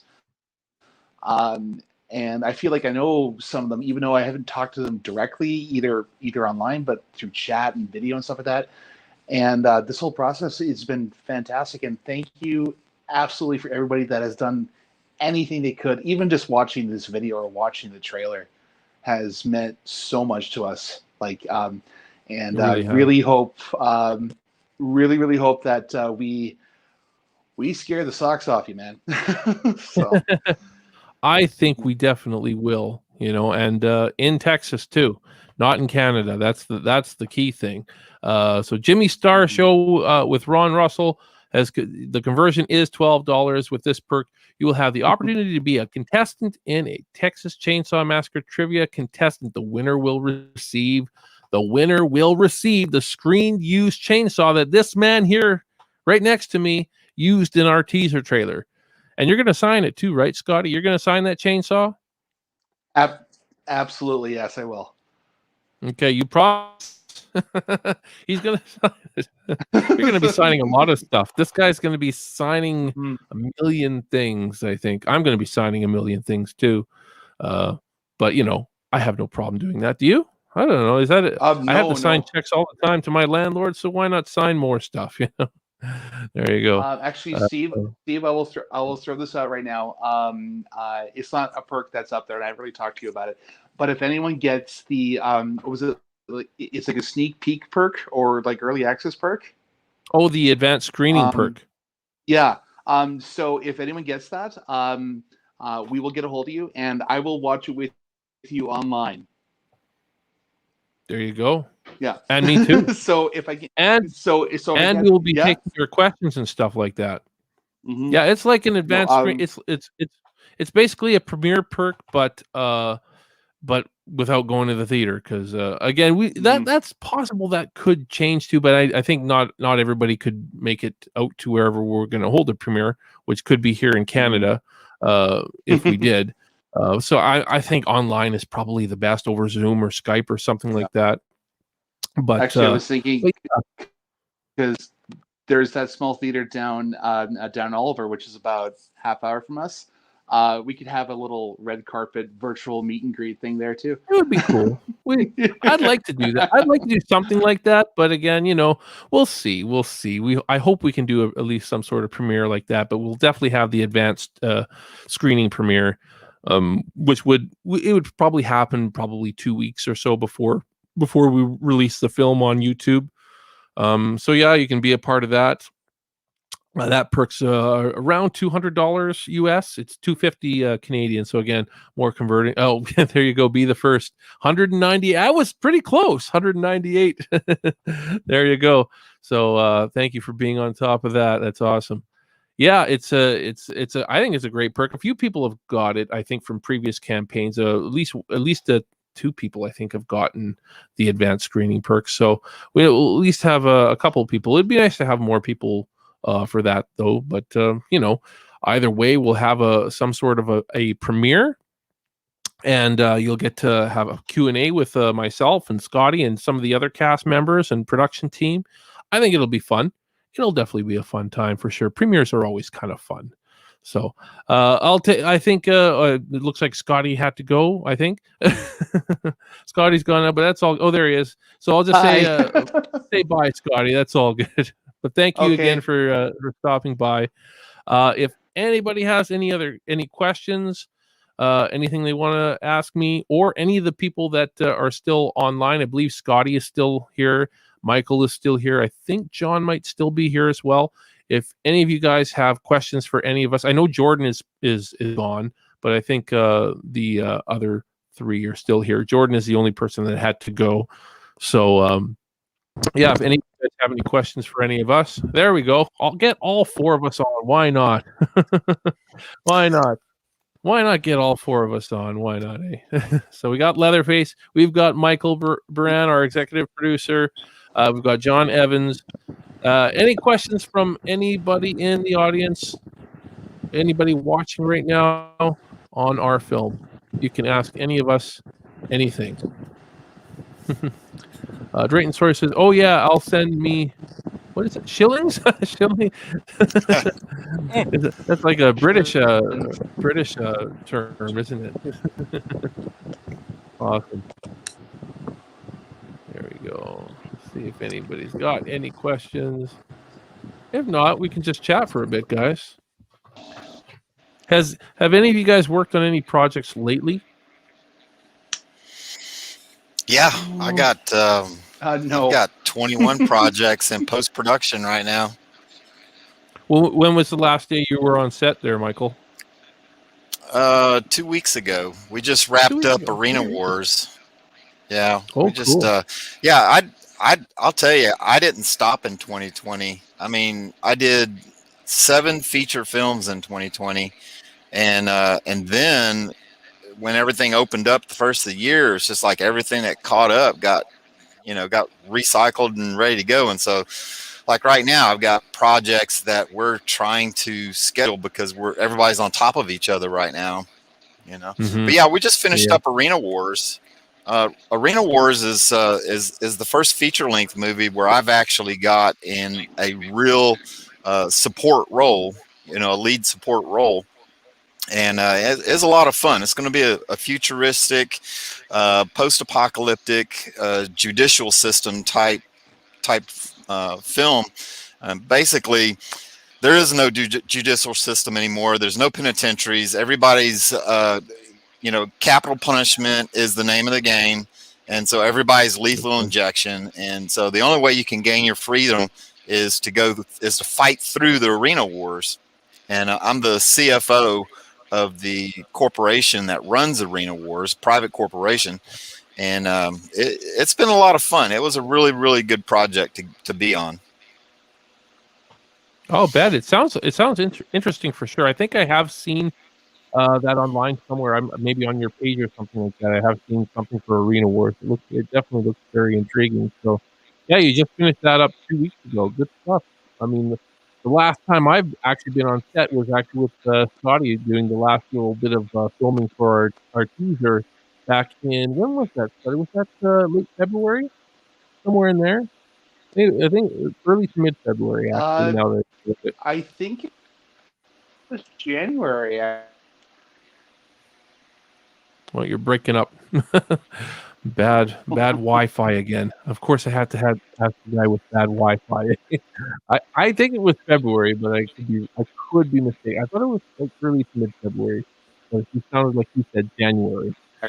But you know what? I can make sure, because I have all the records, and I have records of every shoot I did and the official date in a folder on my computer. Now that I think about it, I think it was February, because unfortunately, at the beginning of the year, I lost my job and I had a lot of free time to help you out. That's right. I remember that. You got a new job though now, right? You did get something else?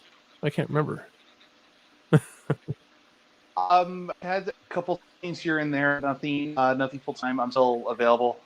It's just there's a lot going on, and I've been enjoying free time.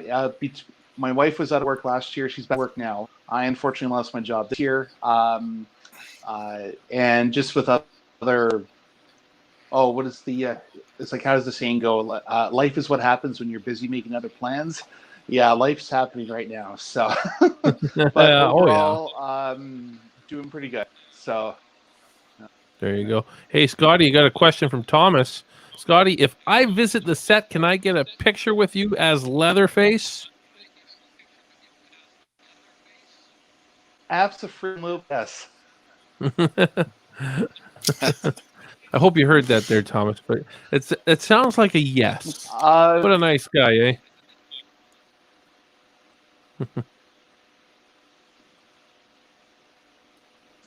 Michael, you are going to be one of my stand-ins at one point, correct? Yes. That is correct. Yeah, I'm excited. We'll have to scale it down some, because I'm only 6'1" and 190 pounds. Oh, there's so much we can do with camera.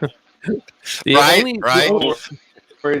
got 3 stand-ins, and I think you're in the middle, Michael. I think we've got one stand-in that's under 6 feet, I think, but we have another one that's not that far off of Scotty's size. Yeah, we got it'll be good. It'll be good for sure. It's all about how you frame stuff, and it'll work. It'll work. Don't worry about it. Don't you worry about it. We can put some pillows underneath your shirt and everything like that, make it look bigger. You make it work. Well, so I fly out to Las Vegas on the 18th in just a couple of days, and I'm actually in a film that's called Drone Down, where I'm playing 2 parts. I'm playing a ranger supervisor, like a mountain park ranger supervisor, but I'm also playing a Bigfoot, like a 7-foot tall Bigfoot. And so there's some stilts involved, running on stilts. But talk about camera angles and different things of that nature. That's going to be one. But they're building me a muscle suit to go under the fursuit. So we're going to be doing that the 18th and the 19th. Yeah, that's awesome. That'll be fun. I mean, I'm already missing being on set. I'm one of those guys that I really do enjoy being on set, whether I'm the director or just even a PA.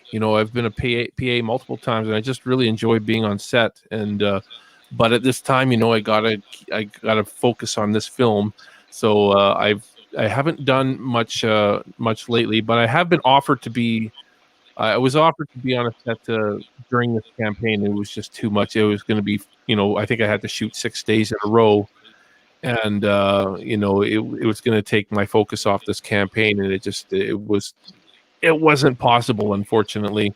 But I miss it. If it wasn't during this month, this 30-day period of this campaign, I would have said yes. I'd have been on that set in a heartbeat. So, yeah, I love it. I love being on set.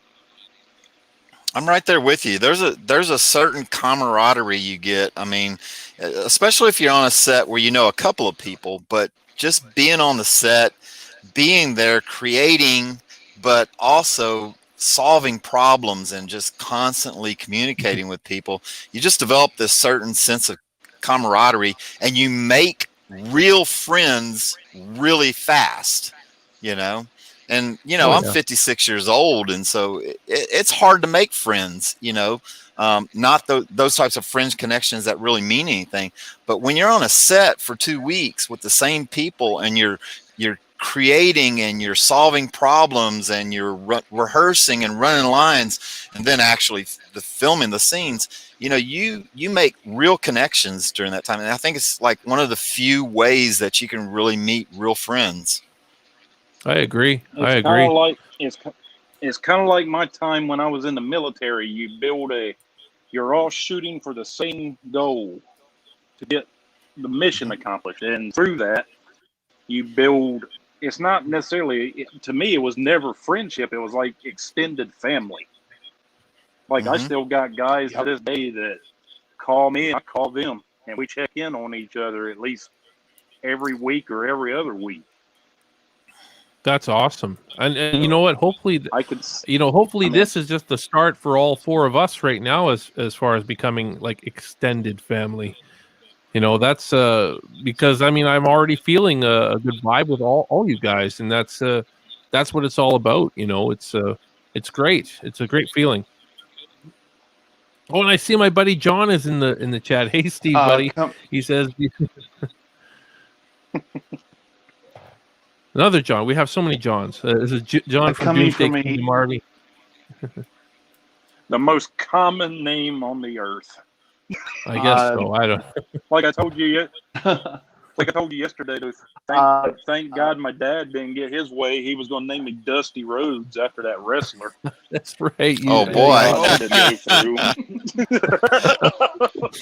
Oh, the Rhodes family. Yeah, they were fantastic. Yeah.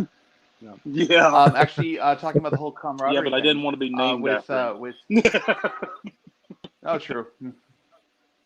With the whole camaraderie thing, coming from a theater background, I would do projects with people for 6+ months, and like some of my best friends, like when I got married, other than my family, the majority of my guests were theater buddies. And my MC, him and his wife, I've known for 20 years, and I met him in a production. He's one of my closest friends, and it's just it's really neat how there's a whole thing. It's like you can pick your friends, you can pick your nose, but you can't pick your family. I'm glad I picked a lot of my friends' noses. That's not how it goes. Okay. Oh my goodness. No, it's great though. It's what do we got here? I'm just seeing something go up on the screen. Special thanks, $10 USD with this perk. Your name will be featured in the end credits. I was just mentioning what the special thanks is. That's our lowest tier perk. Just to get your name in the credits, it's pretty cheap. And if you want to be a part of the Chainsaw Trivia, it's just a few bucks more. So there you go. So I can agree with you guys. So I mean, this whole experience doing this project ever since it pretty much started, I've met so awesome people in the industry. Before I started doing the Sawyer Massacre, I was pretty much limited to all the local people that I know from my town here of Kelowna. I didn't know Scotty, who lives about an hour away, and it's I knew I needed to find new film people to bond with, and it's amazing how just doing something like a Texas Chainsaw Massacre fan film, you just meet so many people, and you meet great people who've done Indiegogos before, and they're giving you tips and all that kind of stuff. Because man, I remember my first campaign, and yeah, I still can't believe we raised close to $5,000 in that first campaign. But all the people that were willing to talk to me and say, "Hey, this is what you should do, and this is what you should do," and nobody's really criticizing you. They're trying to help. They're actually genuinely trying to help you. And our next campaign was a lot better. It didn't quite hit the goal, and wish we would have hit the goal in that one as well. But we didn't. We still raised a lot of money, and in this campaign, we're raising quite a lot of money too. I only have 30 days, but again, I'm meeting new people. I've met Michael in this campaign. I've met another Michael B too, and Michael, what's his last name? It's some Italian name, anyways. Michael Baracco or something like that. He's another really good guy I've met during this campaign, and just so many people. I mean, it's just so many people. I met John from Doomsday Kingdom Army during the last campaign, and I just love the community. The community is so supportive. Yeah, sure, there are a few people out there that'll knock you and say, "Oh, this looks like looks like your trailer was made with Windows Movie Maker or something like that." You get those people. You're always going to get some of those people, and at the end of the day, does that really matter when you've made a lot of good connections and a lot of great people that you're always going to remember? Whether you've connected with them only virtually like this or whether you've met them in person. I hope I get to meet all of you guys in person someday. I know I will meet Michael on set. John, my wife and I are planning a trip to Hawaii at some point. We don't know when, but I told you I'm going to be your tour. I'm going to be your tour guide. You're going to be our tour guide. Yeah, I mean, totally. I mean, if we do go to Hawaii anytime soon, we definitely have to connect. That's a for sure thing. I mean, I have to meet you in person, and I look forward to that day. And if by chance you want to come down to Texas while we're shooting, I am trying my darndest to get people together to try to get us a horror convention over here on this island, because we have anime, manga, comics, a Star Trek convention, but no horror. And there is such a devoted fan base here that's not been tapped into. It's like an underground, but it's there. And I can't understand why nobody's never tried to do that here. Maybe it's just they're scared to throw their hat in the ring, maybe, or something. I don't know. You got to get it started, man. You get it started, and yeah, you can make it happen for sure. There you go. I can see it, man. I can totally see it. If the fan base is there, you can get a horror convention there. I'm sure of it. Oh yes, that's right. John from Doomsday Kingdom Army. He's going to Crypticon this weekend. Should be interesting. You'll have to send photos. You'll have to tell me all who you met and everything like that. There you go. Yeah, John's been another supporter of our film, and he's been sharing our stuff every day. He backed the campaign, the last campaign. He's just one of many people that I'm just really happy to have met, because the horror community is awesome. That's all I can say. The horror community has been so awesome. I was nervous. You know what? When I started doing this, I was a bit nervous. I honestly thought people are going to knock me because I'm a Canadian guy trying to make a Texas Chainsaw Massacre film. So part of me is a little bit nervous when I set out casting calls in Texas. Are they going to take me serious as a Canadian that wants to shoot down in Texas? But the response I got from people is, "Oh yes, you got to come to Texas to make this movie. You got to come to Texas." And it's a definite. The how welcome everybody from Texas was making me feel really made me feel like this really does need to be shot in Texas. It doesn't matter how easily I can shoot it here in Canada. It's just right. It's just right. This movie deserves to be shot in Texas, and we're gonna do it. We're definitely gonna do it. I'm so excited to do this now. I'm just leading up to it. It's exciting. It's exciting. I wish it was happening a little bit sooner. I was really hoping we could make September or October work, but it doesn't anything possible with the whole COVID border not opening up, and the fact that I have to recast a couple actors and secure the location. You know, there's a lot of details that still have to go through. I'm gonna tell you, I've been Colorado. to Texas. I've been. What's that? I'm sorry. I was just gonna say. Oh, it's I've okay. I been was to just reading Texas here. I've been to Texas a few times, and I tell you, it's some of the friendliest people I've ever met. I mean, it's like they welcome you right in. Maybe it was because I was military. Maybe that had something to do with it. But I mean, I remember getting in Dallas, Texas. I had like a 2-day layover, and it was like everywhere I went, if they saw I had a military ID or whatever, it was like they were buying my dinner for me. I had a couple of University of Texas students that were just buying me beer after beer, and I'm like, look, guys, I've got to make it back to the hotel room. I walked down here, and I don't want to get too drunk and end up in like a back alley in Dallas, Texas, and not know where I'm at. So, but it was just some of the friendliest people I've ever met. There you go. And even from Michael's neck of the woods, Louisiana, tempted, John, I mean, some of the sweetest, nicest. There you go. Yeah, I've got an I'm office in tempted, Dallas, John. Texas. Oh, you got an office in Dallas. Awesome. Yeah, I can tell you that Texans are not fun and sweet when they got a raccoon running around in their kitchen. They turn into something else completely. You know. Well, yeah. I mean, nobody wants to see that though. That Dallas, Texas is one of my best offices. I mean, it's a huge landmass, but they got 8 million people packing there. So just about anything you want to happen can happen in Dallas. I can imagine. That's awesome, though. I mean, I had an incident And with you a want to raccoon. go to, and you want to go to.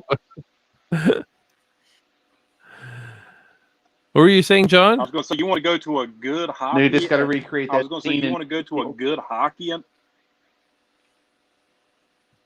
was going to say, you want to go to a good hockey environment. Go to a Dallas Stars game. It surprised me just how ravenous they are for that hockey team there. Mm-hmm. Really? It really blew me away. Interesting, eh? No, I've heard that Texas and Arizona for hockey is pretty intense. There you go. Yeah, Arizona. I mean, Austin Matthews that plays for the Toronto Maple Leafs is from Phoenix, Arizona, of all places. Yep. Oh, wow. Wow. I wouldn't have thought Arizona, that's for sure. Do they ever get snow in Arizona? Oh, do they ever get snow in, ice hockey? And but, we hardly get snow here in Canada, too, sometimes. Well, where we are, anyways. But anyway, is there any questions? We live in a desert. Yeah. Angela was saying Colorado Horror Film Festival in September. We will promote it. Awesome. Good stuff. Yeah, horror community definitely is the best. So many great people. You guys are all great people. So help us get this campaign in demand. We're getting that much closer. We're getting so close. We can do it, guys. That's all I can say is we can do it. There's so many awesome perks. And feel free to message me as well if you have any questions. You can message me on Instagram at chainsaw_Sawyer. Message me on Facebook at the Sawyer Massacre Facebook page, or you can message me personally, Steve Merlo, if you want. If you have any questions with any perks, if you want me to customize a perk, I'm always open to customizing perks within reason, of course. But yeah, we want to get this thing in demand, and I think there's no reason why we can't get this thing in demand tonight, so that we don't have to set up another campaign in a month or so from now. And it would be so much more worth it for us to get this in demand and just keep funding it more and more until production begins in March. So I want to thank all of my guests tonight who have been contributing at the same time while being guests, by the way, which is awesome. So thank you, Michael Buran, for all your awesome, generous contributions and being a part of our awesome film.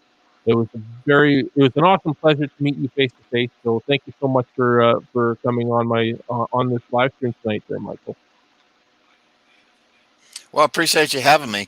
I just want to say one last thing. If there are Sure. any business owners out there, it is powerful getting your logo in the end credits or the opening credits, or even in the film itself. If you have an appropriate type of product or appropriate type of logo, you will be amazed at the ROI you will get from having your product placement or your logo somewhere where people can see it, because it lends a certain amount of credibility that you just can't build anywhere else. So if you're a business owner, or if you're an employee and you've got a close connection with your boss, you should talk to them and get them going on the business perk, because it is so worth the little bit of money that's out there that you're asking for it. I agree. I mean, technically I still am a business owner, but I mean, I remember advertising when I was running my business full time and how expensive it was. And man, I think you priced this perk fairly well, and obviously it was a good perk for you. And I think there should be a lot of business owners jumping on this perk. We've got 2 different tiers of it, so you can pick either tier, and yeah, jump on it, business owners. Jump on it. You'll get your logo featured in the film, and you could possibly have it in the opening company logos as well. I think it's an awesome perk. So thanks again, Michael, for dropping by, and it's great to meet you. Appreciate it. Awesome. And I want to also thank John Evans. John Evans, you have, man, what can I say about you, man? It's awesome. Thank you so much for all your contributions. You definitely took us to the next level, and I believe that I think we can get this campaign in demand because of guys like you. So thank you so much for your contributions. Thank you so much for having me on your podcast. I'm not done yet. Oh, I'll bet. But yeah, thank you so much, eh? Hey, well, there you go. There's my Canadian coming You're out. welcome. I actually don't say that often.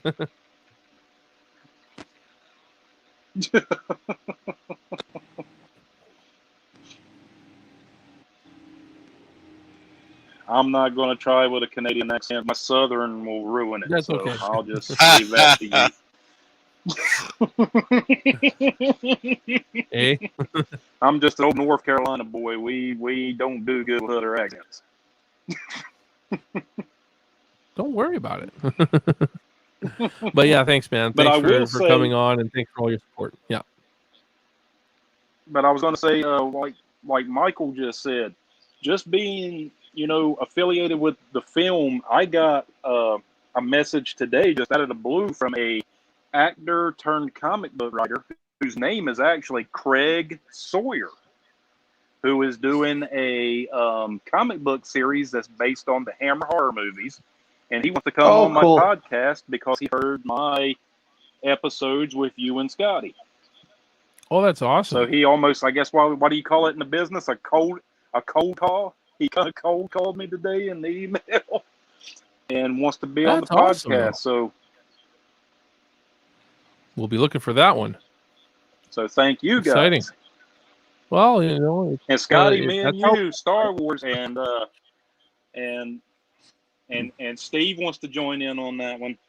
Yeah, definitely. If you guys are going to talk Return of the Jedi, that's my all-time favorite Star Wars movie.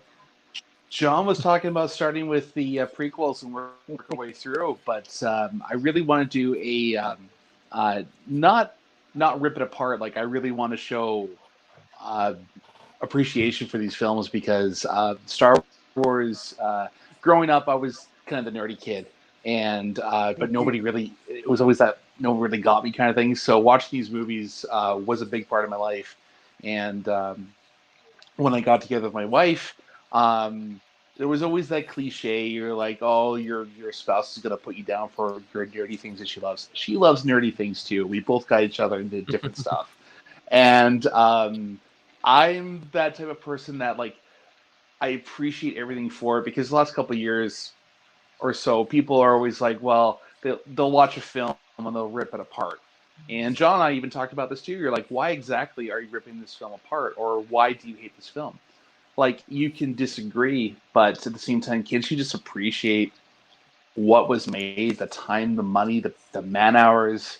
People are like, well, why did that spend so much? And then you're like, it's on there on the screen, man. Like, sorry if it doesn't come across, but appreciate what you get.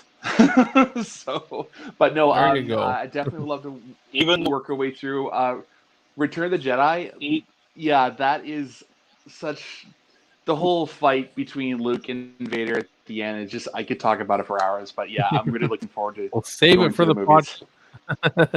I know. Because there's a lot I can talk about that movie. There's a lot. But yeah, thank you guys all for joining me tonight. It's been a lot of fun. We've really helped the campaign go forward, and let's bring this thing home. Let's get this thing in demand. I think we can do it. So if anybody's still watching, go share, go tell everybody. We got to get this thing in demand. We're so close. We're close, guys. We are close. We can do it. So thank you all for tuning in. Everybody that has watched, and thanks to all my guests tonight. And we'll definitely see you tomorrow night for Chainsaw Trivia. I think that's all we got to talk about. Angela, should we talk about anything else? Do you want to play the trailer one more time before to end it, or? Yeah, I'm going to play the trailer one more time. You guys, please stick around in the green room, and I'll be right back with you. Thanks, guys. Thanks. Thank you, everybody. Thanks. Is this really the place? Come on, Jimmy, it'll be fun.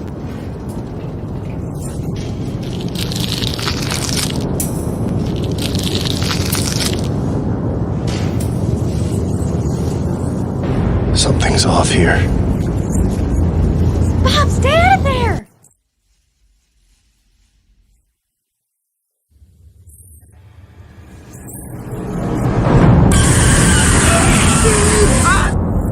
You're crazy! We're all crazy.